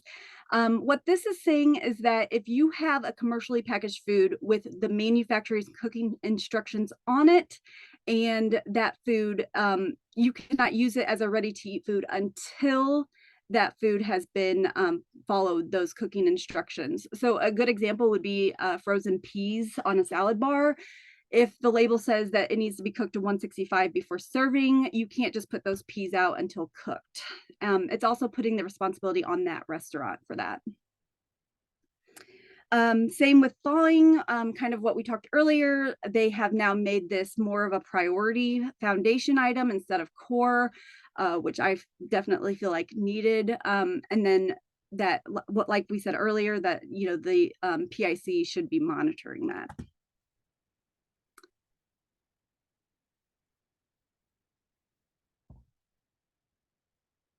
Time as a public health control. So this is, sorry, let me go down. So when you're using time with temperature as a public health control for ready-to-eat produce or hermetically sealed foods, that becomes a TCS food only after it's cut, chopped, or opened, and that food is held up to a maximum of 4 hours. So the food may have an initial temperature of 70 or less, and we're really talking about, so if a ready-to-eat fruit or vegetable that upon cutting is rendered TCS food. So tomatoes and melons, once you cut into it, if it's at 70, that's when that 4-hour time would start. Same with the tuna, for instance. So that hermetically seal, once it's opened, then the time of the 4 hours start on that. For all the other types of TCS foods, it would have to be 41 or less when it's removed from the cold holding, or 135 when it's removed from hot holding. So that did not change for that. So it's just kind of really discussing when the time starts, whether it's ready to eat or TCS. So it just gives a little bit more detail for that. Next slide. So food labels, this is another one that now if there are bulk foods available, so maybe on a salad bar, or I think of like at dorms, like in the food service, they have the cereal and it's for consumer self-dispensing. There has to be a label that shows what allergens are available. And this can be a card, a sign, or some sort of method of notification. And then it just kind of specifies that the written notification of major food allergens is on unpackaged foods. Next slide. Chapter 4, another just a risk designation for priority foundation that was left off in the 2017 food code. So I believe there wasn't any sort of designation for cleaning agents and sanitizer availability. This is that we want to make sure that they are using cleaning the equipment and utensils, and that it's available during all hours of operation. So that was the priority foundation was left off of that one. So they added that one in. Next one. Chapter 5, so this is, I know, a big one. It's been a big topic of discussion about the hand washing sinks now are going down to 85 degrees instead of 100, I think is what it was originally. This one, basically, there was a lot of discussion and look at poor hand washing was due to the water maybe being too hot. And so they did a lot of research to figure out that 85, I guess, was the magic number. I know that there's been a lot of discussion from Illinois standpoint because of our plumbing code. And we have talked to the plumbing and the water quality programs. And luckily for us, it does not, there is not a discrepancy because the FDA food code is a minimum and the plumbing code is a maximum. So we are covered under that one. Chapter 6. So this is, I kind of brought up earlier about the prohibiting animals. This is just that now with the authority of the regulatory food establishments may allow pet dogs in outdoor dining areas. So this is going to be left up to the locals to decide if they will allow it or not. I think it's a step in the right directions as far as allowing pets, just having a plan in place for it and getting it approved by the health departments. I think is going to be very helpful so that it's not just rogue and allowing anything. So like I said, this will be up to the locals to decide.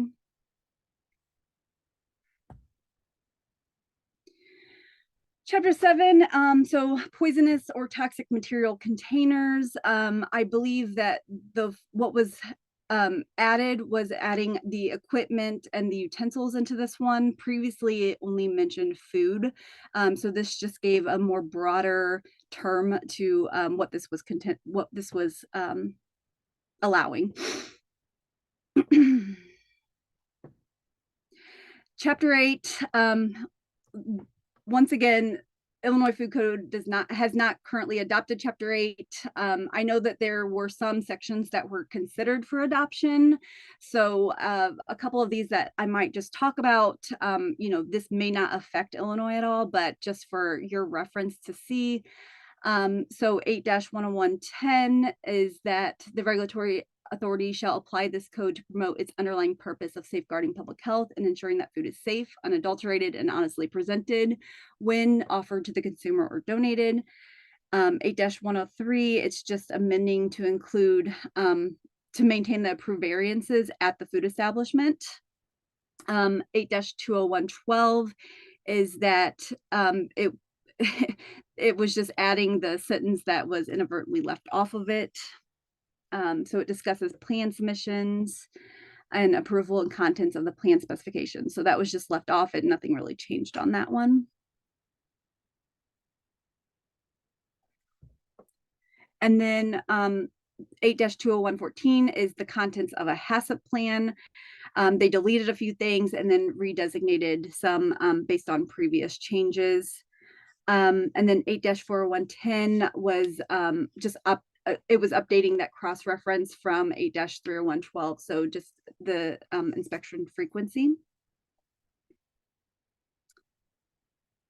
And that is it as far as the major. I know I kind of sped through those a little bit faster, but like I said, as we move forward with adoption, if it is approved, we will definitely do a lot more way in-depth explanations and trainings and handouts. So if there's something that you guys really are wanting from us, please let us know so that we are already working on things, but obviously we would want to listen to what you guys need as well. So please feel free to reach out with some ideas or what you think is most important.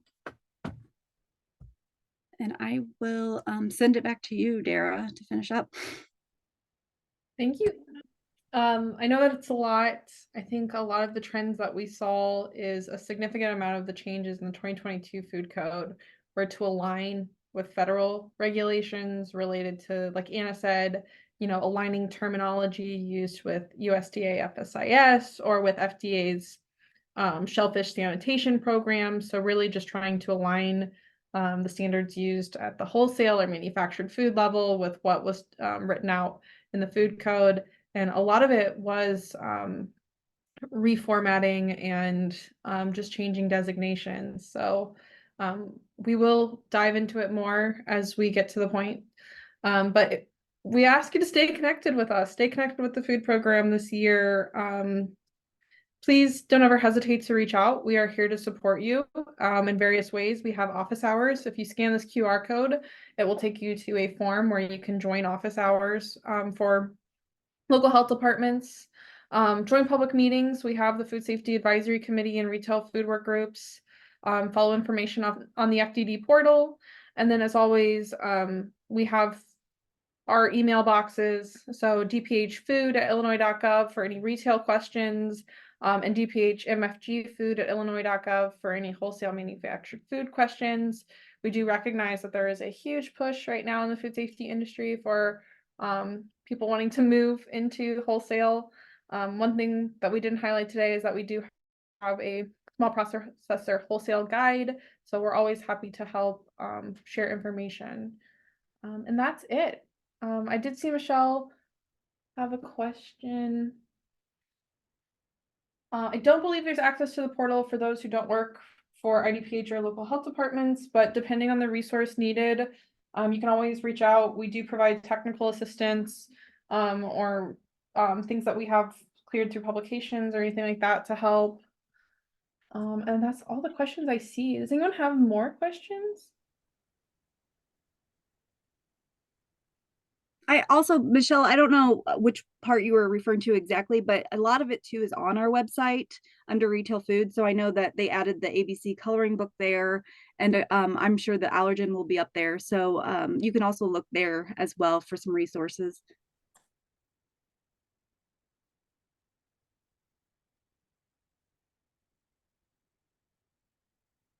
Any other questions?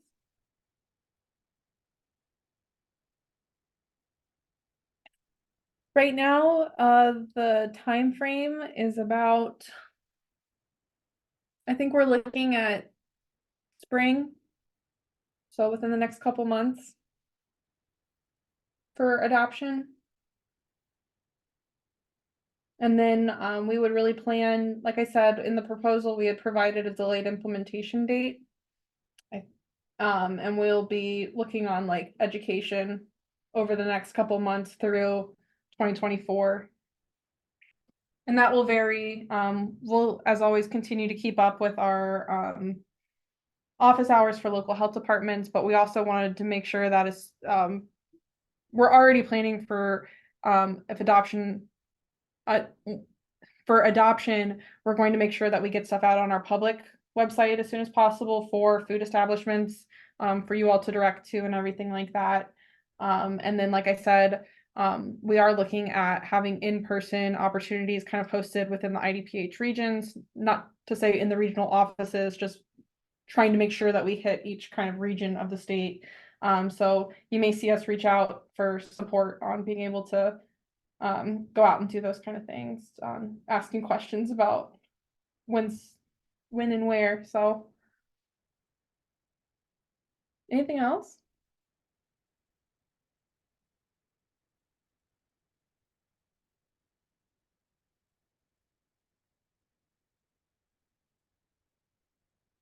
Well, thank you all for your time and thank you for having us.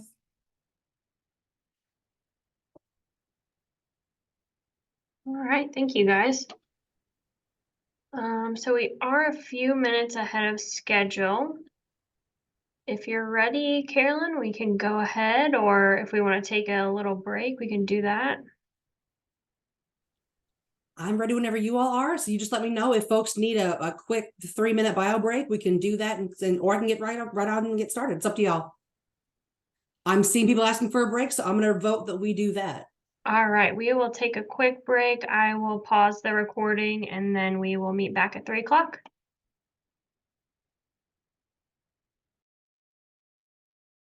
I'm a retail food specialist with FDA's Office of State and Cooperative Programs. So I'm based out of the Kansas City area, and I work with the states of Illinois, Indiana, and have just added North Carolina. And as a retail food specialist, my job is to be your resource on all things related to retail food safety. So I can provide interpretations on the food code. I can assist you with retail program standards questions. We can talk about grant opportunities for retail food programs. Really anything having to do with a regulatory retail food program, I'm your girl. But today I have been asked to discuss a very specific topic, right? So we're going to take a dive into the FDA Model Food Code, specifically looking at the provisions addressing our HSPs, or our highly susceptible populations. Towards the end of the presentation, we're going to review some scenarios, and we're going to talk as a group on how you would handle them.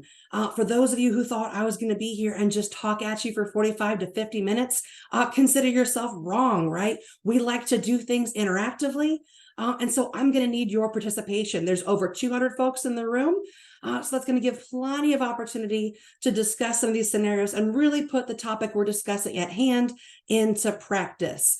So feel free to use your chat, your reactions, or if you're brave enough, raise your hand and come off mute.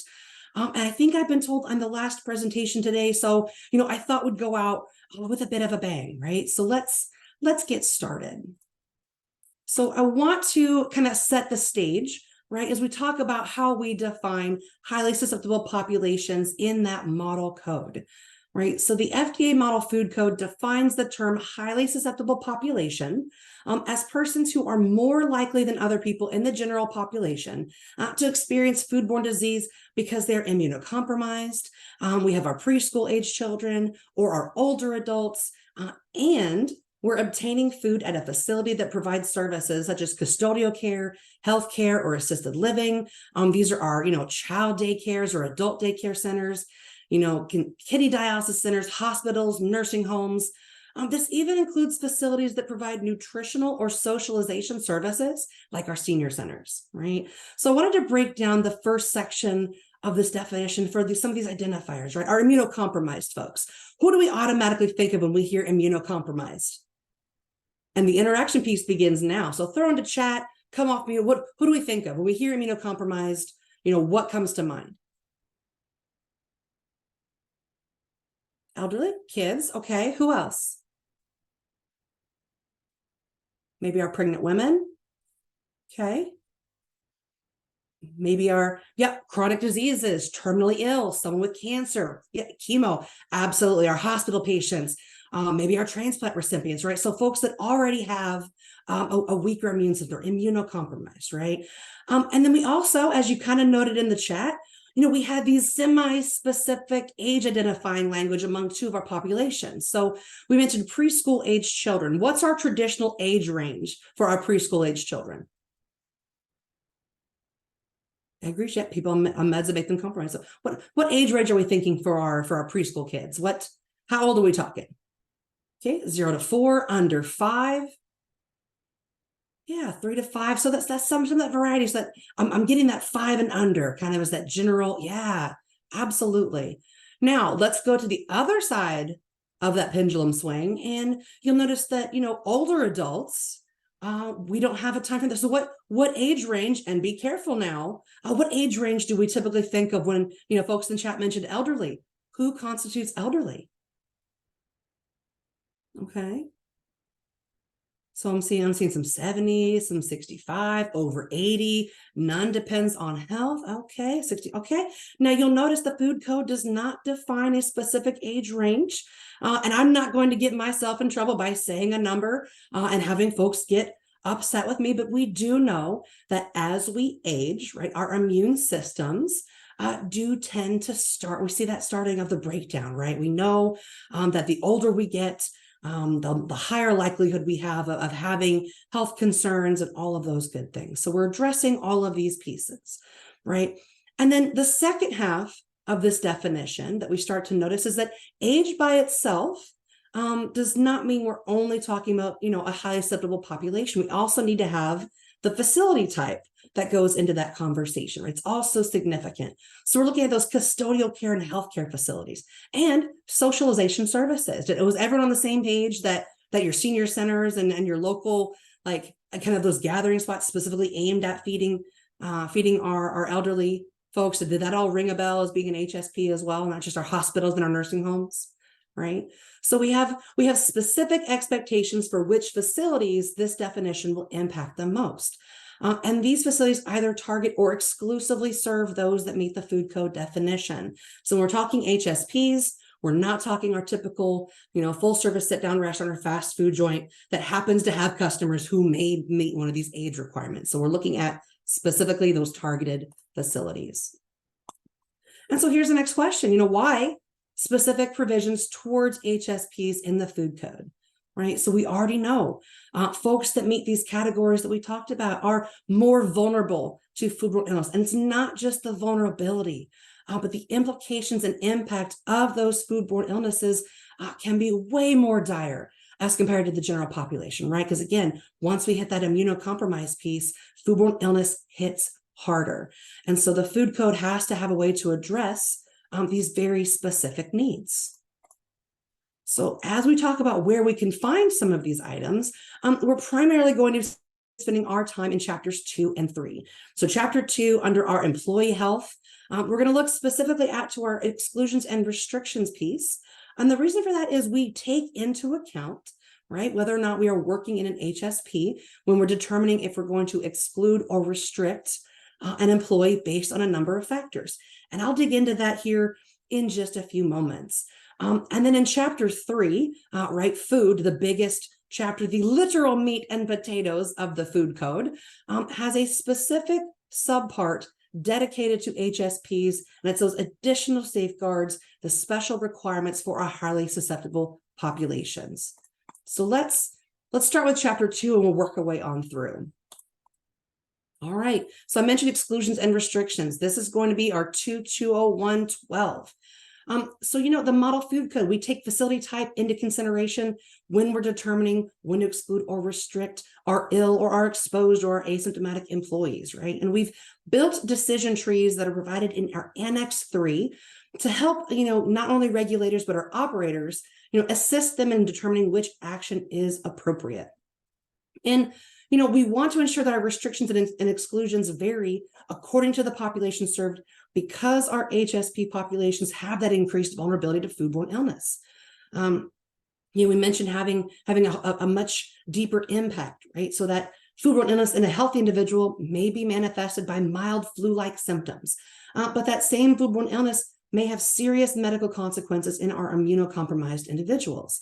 And this point is really reinforced with our statistics pertaining to deaths associated with the foodborne illness caused by salmonella enteritis, right? So over 70% of the deaths and outbreaks attributed to salmonella enteritis occurred among individuals who, for one reason or another, were immunocompromised. And so again, we want to have that specific look in the food code, that they're making sure we're keeping that especially stringent for food employees serving our highly susceptible populations, right? And again, that whole decision tree exclusion restriction piece, it's balancing the needs of the employee, the needs of the establishment, but also keeping most into account our public health, right? So let's dig into our decision tree so we can kind of take a look at where HSPs change the way we approach our decisions. So our decision tree, number 1, and this can be found in Annex 3 of our model food code. This is looking at when to exclude or restrict employees who are reporting symptoms, but have not been diagnosed. So the 3 we probably are already familiar with on the left-hand side. If we have vomiting, diarrhea, or jaundice, we already know we're excluding our employee, right? We already know on the far right-hand side, if we have an infected wound or cut, we're probably going to be able to restrict that individual. If we've got a cut on the hand or somewhere else, we have things we can do to prevent that contamination. And there are other job tasks that we can assign our employees to keep them away from direct food handling, but they can still work. But where we have the differentiation, if you see in the middle, if we have someone with the symptoms of sore throat and fever, right, we actually do take this into account. If you're serving a general population facility, then we go to restriction and we just kind of start to monitor that and we kind of see what's going on. But if our employees are working with a highly susceptible population, well, now we're going to get into an exclusion piece. And again, because we're ensuring we're taking all precautions for our folks that may be immunocompromised. Now let's look at what happens if we, have a food employee who reports a diagnosis of an illness, but who is asymptomatic. And this is going to be our decision tree 2A. And so again, we have no symptoms, but we do have a diagnosis. Out the gate to the far left-hand side, if it's Salmonella typhi or Hep A, it is a no-go, absolute no thank you, stay home. We are excluding regardless of facility type. If we have our non-typhoidal salmonella, NTS or non-typhoidal salmonella, we are going to restrict, again, based off of we are diagnosed, but we are non-symptomatic. But in the middle here, we're diagnosed, but we're asymptomatic with our Shigella, our STEC, and our norovirus. And this is where we, again, split this up. So if we're working with an HSP, we are going to exclude. If we're general population, we'll restrict. Now, why specifically Shigella, STEC, and noro would we want to really ensure we're excluding in an HSP facility? What things do we typically see why? Someone put in the chat, why with these 3 in particular, we would rather exclude versus restrict compared to our, non-typhoidal salmonella. Where do we often see our Shigella outbreaks? Typically, where do we traditionally see a lot of those Shigella outbreaks take place?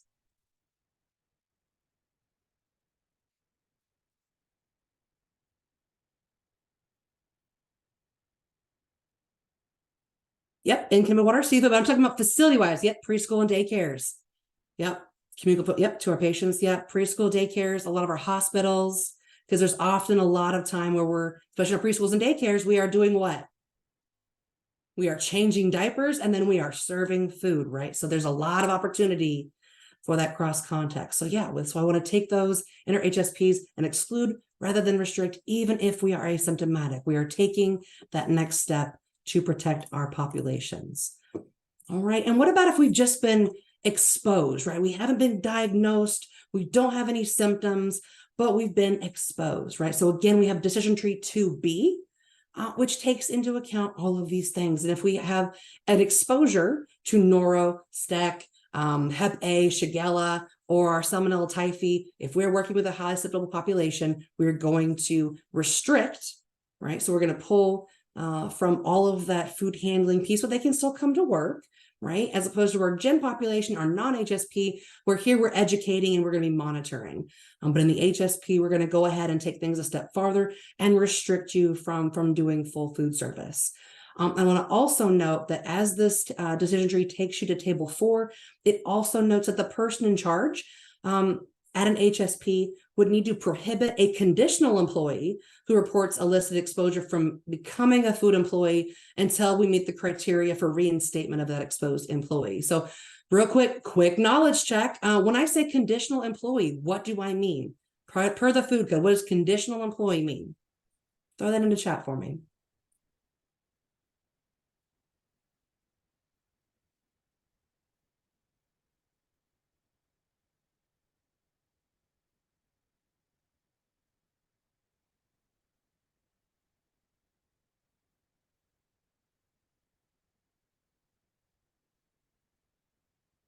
So our conditional employees, yep, employee who hasn't hired yet, or an employee who has been hired but hasn't started working yet. So absolutely, someone who may have the potential to work. Absolutely.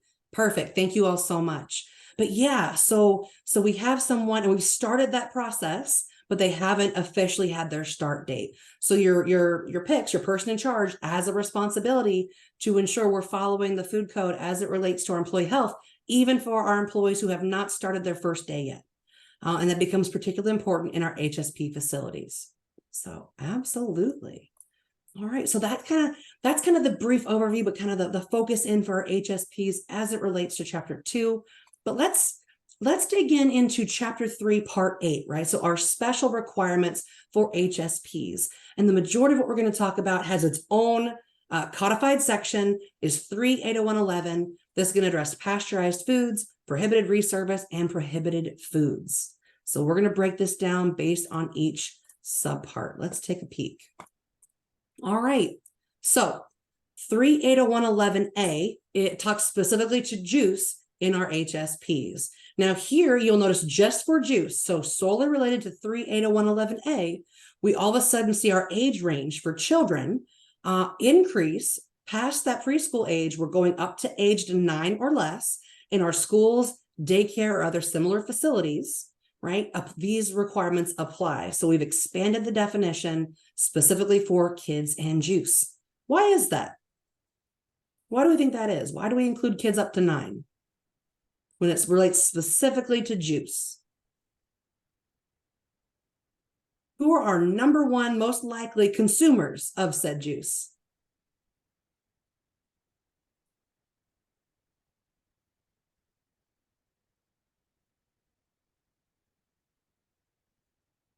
Yep, Greg and Annie have it right at this. Kids. We know that kids drink a ton of juice. Absolutely. And yes, I would agree, Kristen, elderly, yes, but they're already covered in our definition, but we expand it based on the amount of juice we see kids in that age range consume. So, all right. So first piece is we go up to 9 for our kids. The second part of this is our prepackaged juice or our beverages containing juice with a warning label, as we see in 3.404.11. That means we have not processed our juice to prevent or eliminate pathogens, is prohibited. We cannot serve packaged juice that has not been treated, because remember, we're looking for that 5 log reduction. We cannot serve that in an HSP facility. And on top of that, unpackaged juice, even if it's prepared on the premises for service in ready-to-eat form, has to be processed under juice HACCP. So if we're doing our own thing in our facility, we're going to have to follow juice HACCP. We can't just do fresh squeeze as we want. We can't just do those things. And anything packaged needs to be pasteurized. Again, so for our HSP facilities. All right, let's talk pasteurized eggs. So 380111B is the requirement that says that pasteurized eggs or egg products, need to be substituted for raw eggs in the preparation of very specific foods. So again, our Caesar salads, that raw egg Caesar salad dressing, any hollandaise or béarnaise sauces, mayo, meringue, eggnog, ice cream, egg fortified beverages. What is the common factor when we're talking eggs with all of these ingredients, with all of these food items? What's the kind of the commonality when it comes to eggs? What does this really mean? If we're using all of these, what's it missing? Yeah, exactly, Emerson. They are raw. Agreed, Anthony. Possible salmonella. Absolutely. So we eliminate that issue by requiring pasteurized eggs or egg products if we're making these particular foods. And then any recipe in which more than one egg is broken and the eggs are combined, we also want to see pasteurized eggs or egg products. Now, there are some exceptions to this. And we'll talk about that when we get to part F. But a great example that I like to use, let's say in our nursing home, and we want to make an egg casserole or a breakfast casserole, if you will. And we're having to combine a large number of eggs. We're cooking a large casserole, slicing and serving to multiple of our residents. So that would require that pasteurized egg, since that's combining more than one, and we're cooking and we're combining those. So. All right, let's go into what are the absolute no-goes, the prohibited foods, right? The do not pass go, do not collect $200. 380111C talks about here are the things that HSP facilities may not serve or offer in ready-to-eat form. And that is our raw animal foods. So your steak tartare is out. Sorry, Nana, we know, but the facility cannot provide that for you. Our partially cooked animal foods, raw seed sprouts, are a no-go. And I know in the last session, Anna and Dara talked a bit about updates in the new 2022 food code. And so we added a fourth piece here under prohibited foods, and that's packaged food is specified under 340115. So that takes us to our manufacturer's cooking instructions. And if I'm not mistaken, I think Anna used that frozen pea example, right? And that's a perfect example here. So if we're using those frozen peas, we cannot use those in a ready-to-eat form if they maintain that warning label for cooking instructions and we're not following those. So we cannot thaw those peas and serve them in a crisp crunch pea salad if the product has that warning label. So that was added in 2022. So yeah, some things that those facilities are prohibited from serving. Now, 380111D and E talks about our specifically prohibited processes. So D talks about the exceptions that are listed in the food code for bare hand contact. So as you all are well aware, in a typical food establishment, so you're serving as we keep calling the gen pop or the general population, you're allowed to contact raw, not ready to eat produce with your bare hands while you're washing fruits and vegetables. We do not want to see that in our HSP facilities. We do not want our bare hand contact while we're washing those fruits and veg. As we note in that subparagraph. Subparagraph E in 330111 talks about the alternate procedure to bare hand contact. The establishment has to have procedures that have been approved by the health department, has multiple barriers, outlines specific training protocol. Yeah, none of that is permitted within an HSP facility. So those are prohibited processes. And the other piece under 380111E, we also note that time as a public health control may not be used for raw eggs. So do you remember early in the presentation where we discussed the high level of concern in HSPs, particularly with that salmonella and enteritis? What's one of the primary foods where that pathogen is found? So if you hear salmonella and enteritis, what are we thinking? Out the gate, what are we thinking?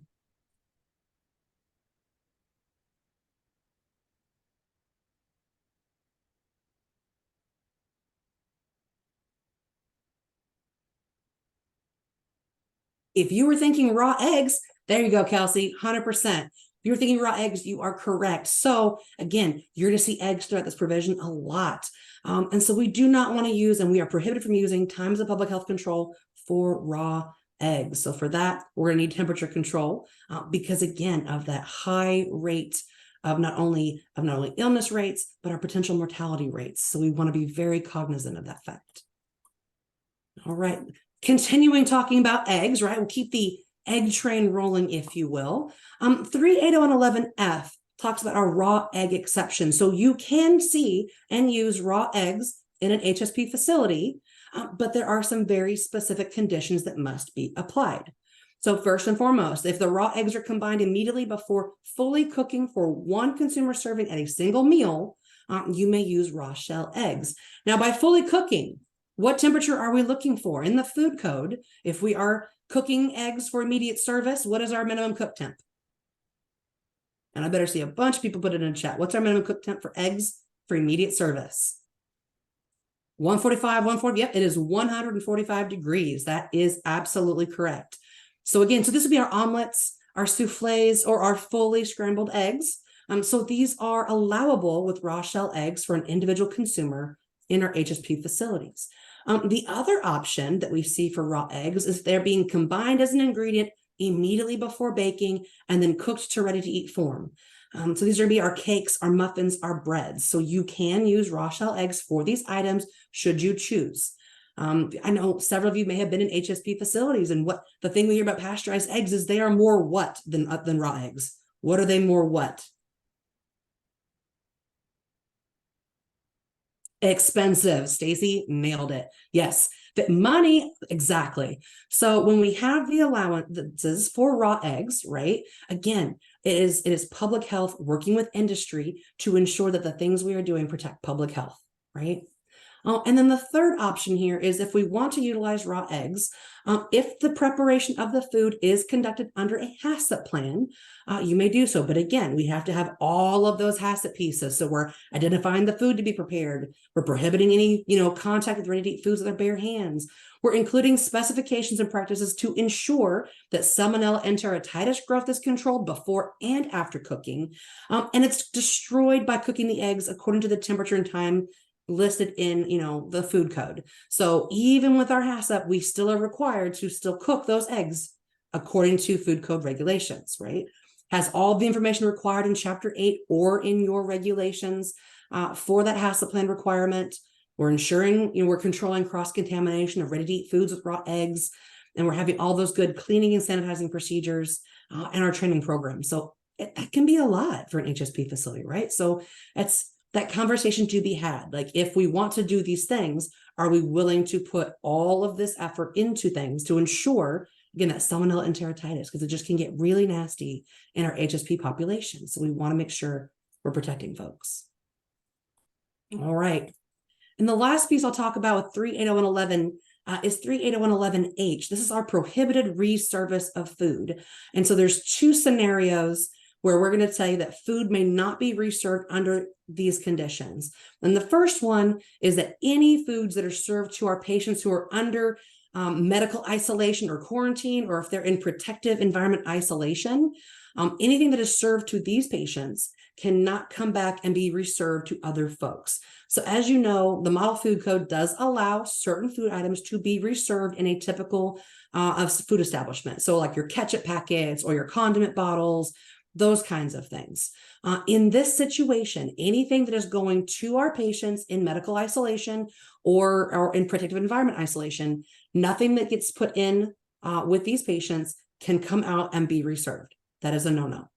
And on the inverse of that is any package of food from any other patients, clients, or other consumers can also not be reserved into folks who have protective environmental isolation, right? So we've created the both and, right? So we don't want to reserve foods in any capacity, either going into or coming out of that medical quarantine. So typically in a lot of your facilities, when you ask about these things, because we need to be asking, right? Hey, what do we do if we don't finish all of our food, or if we have leftover, a Jello cup that wasn't opened, or, condiments that weren't used? Oftentimes what we'll hear operators say, if, from our quarantine patients, everything is discarded. We don't bring anything back. The last nursing home facility I was in with a local, it doesn't even leave the room. It is discarded in the trash can in the room, and the tray is brought back to the separate warewashing area. So, ask those questions and find out what our protocols look like, right? All right. So we've talked food code a little bit. We've kind of laid out the groundwork for, who we're talking about, what our requirements are. So now, here, reaching the end of our day on this gloriously semi-chilly Thursday, depending on where you are, it's time for a practical application exercise. So for those of you that have your fingers on the keyboard ready to go, this is your time to shine. So what we're going to do is we're going to do my favorite thing is we're going to put knowledge to practice, right? So we're going to discuss various scenarios that you may find during an inspection. And it may be at an HSP facility, right? Some of these are scenarios that I have actively seen. And for each scenario, I want you to tell me, do we have a violation of the food code? If we have enough information to make the determination. If we need more info, that's fine. But either it is a violation, it's not a violation, or we need more info. And then I want the rationale behind your decision, right? So we're going to get to be interactive. Again, the chat's been blowing up and I like it. If you want to come off mute and talk a bit, please feel free to do so. I will say if we're going to come off mute, let's raise hands. So, as we know in the virtual space, if more than one person talks at once, no one hears anything. But if we're happy with chat, we can make that work as well. All right, is everyone ready? I want to see some thumbs up or some yeses or some fun reactions or throw in a chat. Yep, are we ready to go? Are we excited? I see yes. All right, fantastic. All right, well, let's go. Let's see what we got. All right, scenario number 1. During your inspection at Nana's nursing home, you notice the menu for the week shows eggs cooked to order as a breakfast option each day. Upon further discussion with the PIC, you learn that residents can order eggs any style, including over easy and poached. But throughout the inspection, you observe only raw shell eggs in the facility. So what do we think? Do we have a violation, yes or no, or do we need more info? Morgan says it's a violation, says yes, violation, okay. So everyone says we have a violation, and then what's the rationale behind? Undercooked eggs, why is that? Cannot serve raw shell eggs cooked to order. All right, you got, this is gonna go very quickly and I can tell because y'all are on it. Perfect. So that's correct. We do have a violation of 380111B because we know that raw shell eggs can be served, but we have specific conditions, right? So if we're serving raw eggs, I see Deborah said it, Elizabeth said it, we have to have them fully cooked. So the key there, your keywords there were your poached and your over easy, right? So that indicates we have eggs that are not being cooked to that minimum 145. So again, we cannot use our raw shell eggs to do this. Ooh, Dave's got a good question that I will let the state answer about the dignity clause. So hold that thought and I'll ask Dara or Anna to answer that question. And again, there's 2 possibilities for a solution here because I will say, as someone who I like my egg yolks runny, I like my poached, I like my over easy. And if I'm being shipped into assisted living by my family and we tell me that I can't have my eggs undercooked, I will be starting a riot in the kitchen in my wheelchair. So we have some options. The first option is if we're only going to use raw shell eggs, right? We don't offer those undercooked. We can do omelets. Elizabeth, yep, Elizabeth getting ahead of me. You can obtain pasteurized eggs and offer any style. If we're using pasteurized shell eggs, you can absolutely, and see, so we had a nursing use a waiver. And see, but why sign waivers if we can just do them pasteurized? With their pasteurized shell eggs, we get the same thing, right? So you can have your poach, you can have your over easy, you can have your 5-minute eggs. It cost 100%. But what's the cost of a death from foodborne illness? Probably higher than the pasteurized eggs. So again, we've got 2 options, right? Good, great. This was a good one. Let's go to the next scenario. All right, we're still conducting the inspection at Nana's nursing home. And one of the food service employees mentions how wonderful it is that Mrs. Gilmore's grandchildren still drop by every Friday to deliver her favorite meal to her room, a rare steak, ceviche, and a raw sprout salad. Do we have a violation? Ooh, I see some yes, I see some no. Nope, that's on them. Not served. Stacey says not served by the facility. Okay, it's private. Fantastic. Dave, I'm not reading that comment. But let's take a look. You all are on the money. So it is not a violation of 380111C by the food code, right? Because the facility is not serving Mrs. Gilmore the food, right? So the facility, because again, what does your food code and what does your regulation, what can we enforce? And our prohibited foods may not be served by the HSP facility.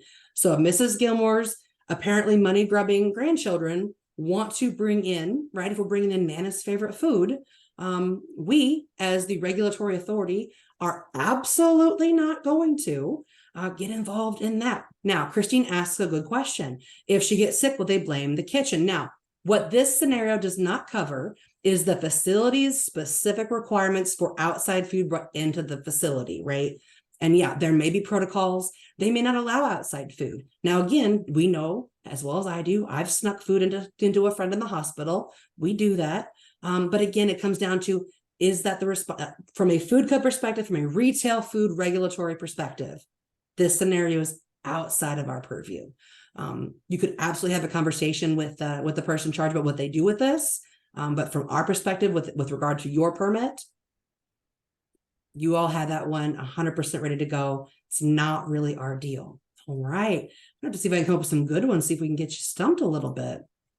Let's see. All right. You're inspecting the local middle school cafeteria and notice they are now offering fresh squeezed juices at the beverage station. The juices are available for both faculty and students. Do we have a violation? Kristen says no. Adam says no. Dan says no. Why not? If we say no, why not? What's the rationale?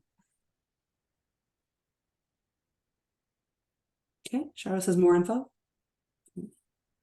Ralph said, yep, middle school age. Aha, see, here we go. We're coming to it. Very good, very good. Keep you thinking. So it's not a violation of 380111A because children aged 9 years or less do not fall under that HSP juice provision, right? Now, if they're fresh squeezing, again, if they're fresh squeezing and it's a non-HSP, what do we need? Do we need anything for the food code? We need a HACCP if we're packaging, but if we're fresh squeezing for immediate service, do we still need a HACCP plan? The warning is there if we are packaging, but we are fresh squeezing into a cup that is not sealed and handing to you. Do we still need a HACCP or a warning? No, we do not. We do not need a warning. Now, the warning is there, again, outside of an HSP. The warning is there if we are packaging for retail and we're not utilizing that juice HACCP for that 5-log reduction. Now, in the HSP, yes, we would need a HACCP plan because the warning labels no longer apply. But in this scenario, your middle school, because what's the typical age of our middle schoolers?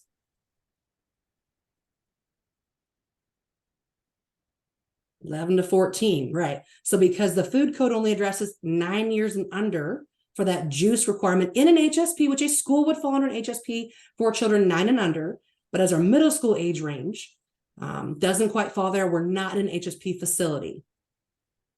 All right, it was a good one. See, I'm gonna make you think a little bit. We're gonna tease through these. All right, let's get to the next one. All right, so during the re-inspection at Nana's nursing home, you conduct your inspection during breakfast service. It appears to be a busy service as the chef has a large multi-layer container of pasteurized shell eggs. So they listen to you, right? We got the pasteurized eggs sitting on the prep counter next to the flat top. Chef states that it's faster and easier if he leaves them out all morning rather than having to walk back and forth to the walk-in cooler. Do we have a violation?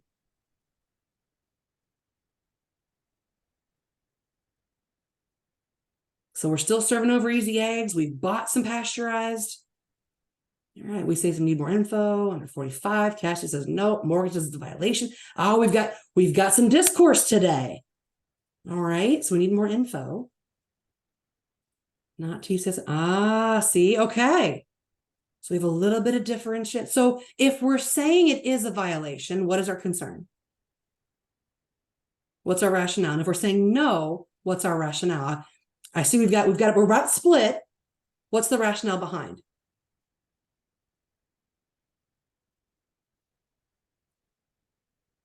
Okay, length of time, temp abused.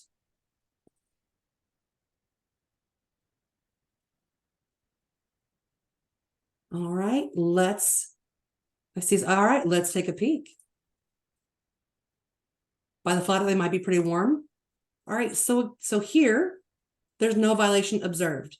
Pasteurized eggs with intact shells may be stored at any temperature. So these are specifically called out in the definition of TCS food in the Model Food Code, that intact shell pasteurized eggs are non-TCS. If folks are familiar with, there's a breakfast chain. I don't know if you're familiar with it. It's First Watch. If you have those in your area, their business practices, actually, they use all pasteurized shell eggs and they leave them out for ease of use. Yep. Okay. And it says you told breakfast places to use pasteurized eggs if they want to leave them out. That's a great, that's a really great teaching example if you're doing that within your inspection. So yeah. And again, intact shell pasteurized eggs. Now, once we have cracked that shell, we no longer have a non-TCS food. But as long as those shells are intact, store at any temperature, as long as they are pasteurized.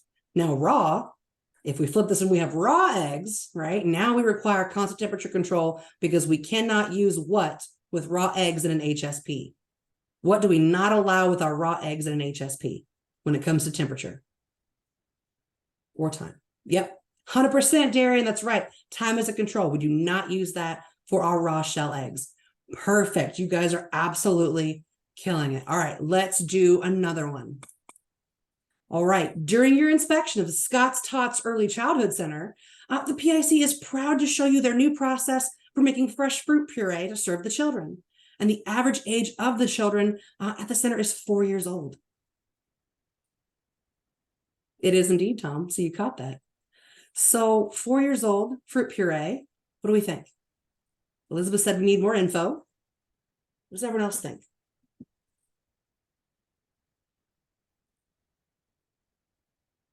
Okay, Michaela wants to know if a puree is considered juicing. Aha. Ah, okay. What do we think? Do we think puree prepared on site is a juice? What do folks think? What do we think? What does the room think? Okay, Elizabeth says no, no, no. You all are on the money once again. Correct.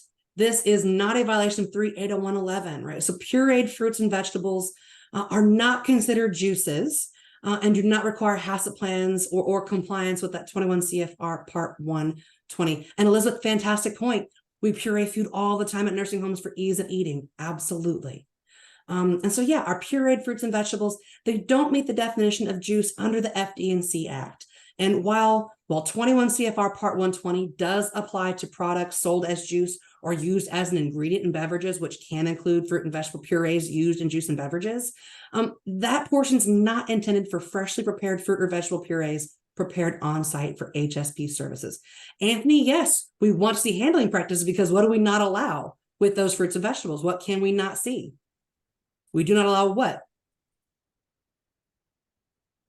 Bare hand contact. Yes. And I like that we're thinking the next step of like, all right, they can do it, but how are we handling? I love it. I love it, love it, love it. All right, let's do another one. All right, Nana's Nursing Home is hosting a Wellness Wednesday event in the dining room. Hey, and during your inspection, you observed wheatgrass shots being offered. Upon discussing with the person in charge, you find that the wheatgrass shots were freshly made in-house today. Do we have a violation? Do we not have a violation? Do we need more info?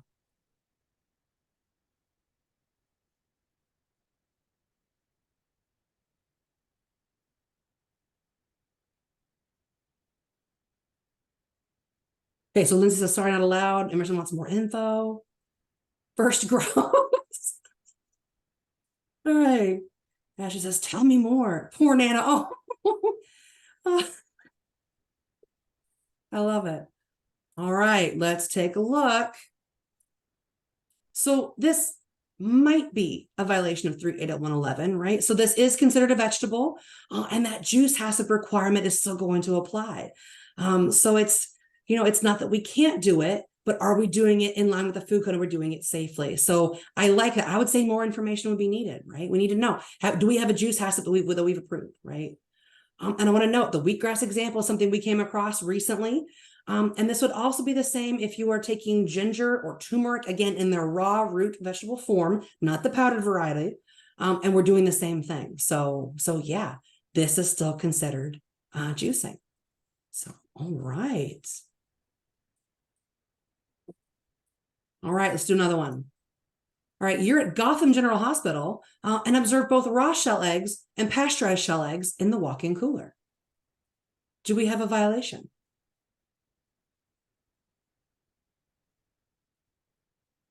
People say no, more info. How are they arranged? Depends how they're stored. Ooh, I like it. See, we're already looking at this from a risk-based perspective. How are they stored? More info. What are we doing with it? Let's find out. Yep, I love it. Yep. So again, we want more information. I agree with how you're stored. I didn't even have that on my answer slide, but I like that that's where we're thinking about it. Because again, what's the proper order? What gets stored over what? Yep, raw under the pasteurized. Juliana had it. Absolutely. See, are they labeled appropriately? Okay. How can you tell a pasteurized shell egg from a raw shell egg? What's the biggest way to? Yep, the pea, the cute little pink pea. They are adorable. All right. So yeah, we can use our raw eggs, but we want to ask questions, right? What do we do with these? Right? Pasteurized eggs, we have a pretty good idea what we're doing, but with our raw shell eggs, we want to ask questions, right? What is our process for the raw shell eggs? What are we making here? And let them know, because again, our omelets, our souffles, our scrambled eggs, our cakes, muffins, or bread. So we have the option, but we need more information. Excellent. All right. Yes, Greg, it can be exhausting, but hey, when there's salmonella and enteritis on the line, we have to go through it, right? All right. You guys are making my afternoon. All right. Looking further into the walk-in cooler during the Gotham General Hospital inspection, you observe several bottles of juice from the local juicery. The label notes the following. Warning, this product has not been pasteurized and therefore may contain harmful bacteria that cause serious illnesses in children, the elderly, and persons with weakened immune systems. The PIC states he keeps several flavors in stock as it's often requested by several patients. I see some folks are already saying violation. Do we agree? Is this in fact? Yes. A resounding yes, 100% accuracy. You guys are all over it. Yep. This is a clear-cut violation of 3-801-11A2 that talks about that packaged juice bearing a warning label may not be served or offered for sale. So we cannot have those in these facilities. We do not want to see them. All right. Excellent. It is excellent. See, now we're on the same page, right? I know what everyone's eating for breakfast tomorrow. I can feel it. I can feel we're all going to do it. All right. Last one.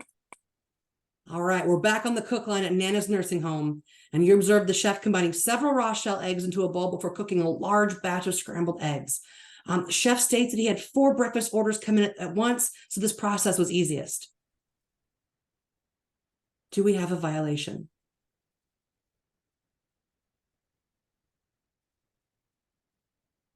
All right, so we're seeing a lot of no's. Okay, more info. Some folks are wanting violations, some folks aren't. So let's break it down. We've got a large batch raw shell eggs, and we're making scrambled eggs because we have at least 4 orders have come in. Oh, Greg coming in with the food puns. Let's take a peek.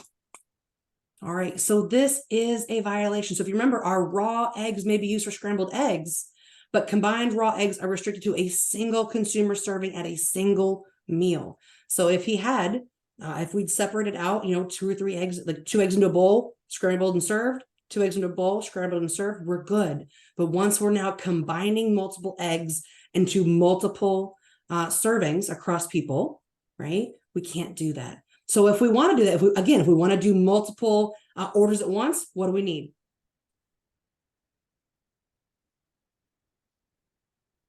We need the pink pea. Absolutely. Pasteurized eggs. Yep. Absolutely. So again, there are different ways we can address the concern, and the operator can decide which direction they want to go based on what's going to work with their model. Fantastic. Fantastic work. Look at that. Great job. You guys did so awesome. And I hope these were helpful. Did these scenarios kind of help like tease through and work what question we want to ask the operators, how we be looking at this, bringing in those requirements? Was this useful? Okay, good. I think because having been a local regulator, it's one thing to tell me what's required. It's another thing to put it into a real life scenario. So yeah, I like to, we want to put it to practice, right? We want to see it. Most of us are gonna be visual people. That's why we're in the field, right? So it's easy to see it first. All right. So with that, I know my time is winding down. A quick summary, right? So we want our inspectors to be familiar with the food code requirements specific to our HSPs. During our inspections, right, we may see things. We're going to need to ask open-ended questions to determine if we're in compliance with the food code, especially with how specific some of these provisions get. We may need more information. We don't want to assume based off of first glance. We want to encourage additional conversations around employee health policies, so that way we're very specifically being careful with our exclusions and restriction practices, but they're significantly important for our HSPs. And bringing it all back to risk-based, we're making sure we're focusing our time, because you have a limited time in an establishment, right? Limited time, that we're focusing that on the items that can have the highest impact on our folks and our HSPs. These are our favorites, right? These are our kids. It's Nana, right? We protect Nana at all costs, even when she's begging us for the rare steak, right? Unless we grandkids sneak it in. All right. So with that, for the limited last, I think I've got maybe 2 minutes left. Any questions? Questions, comments, heartburn, fun joke. And we've had the best puns of any presentation I've done. So this tells me that eggs go over well in Illinois, and I'm very excited about it. So yeah. So with that, any questions? Right. Well, as usual, thank you all so much. It is always like my favorite thing to do is to be with you all and to be able to speak. So I'll kick it back to Mariah and Justin and the team. But thank you all so much. I hope you have a good one.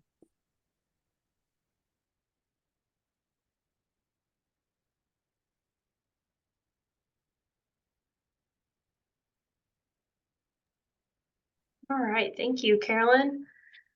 Do we have any other questions or anything else today? Okay, Justin. I just want to say, on behalf of Illinois Environmental Health Association, myself and the board of directors, thank you everyone for attending. I hope everyone enjoyed this conference. I know it's daunting to be online, but I think we had a great lineup of speakers. So thank you, everyone. And the CEU forms are out there along with the other forms. Go ahead and get those submitted to the office, and they will email you back your certificates. Oh, there was a question about dignity clause, if IDPH is still on.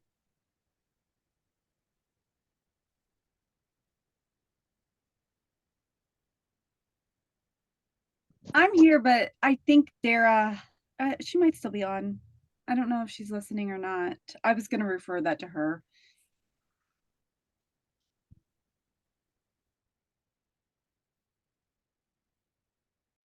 Or if anybody else from IDPH is on that wants to step in.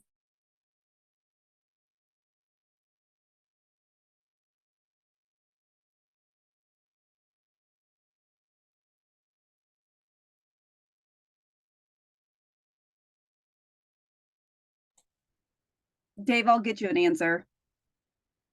Just give me a little bit later.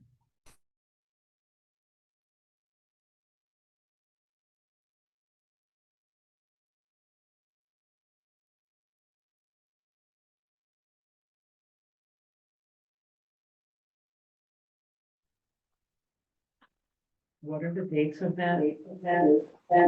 I don't know.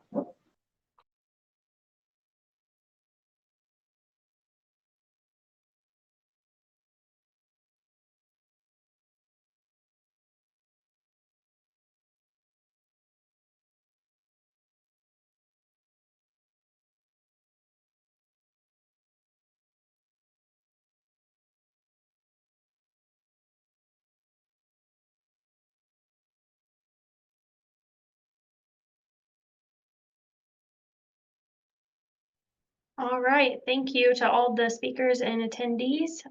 So I will go ahead and end the recording then, and I hope to see you all at the fall conference in September.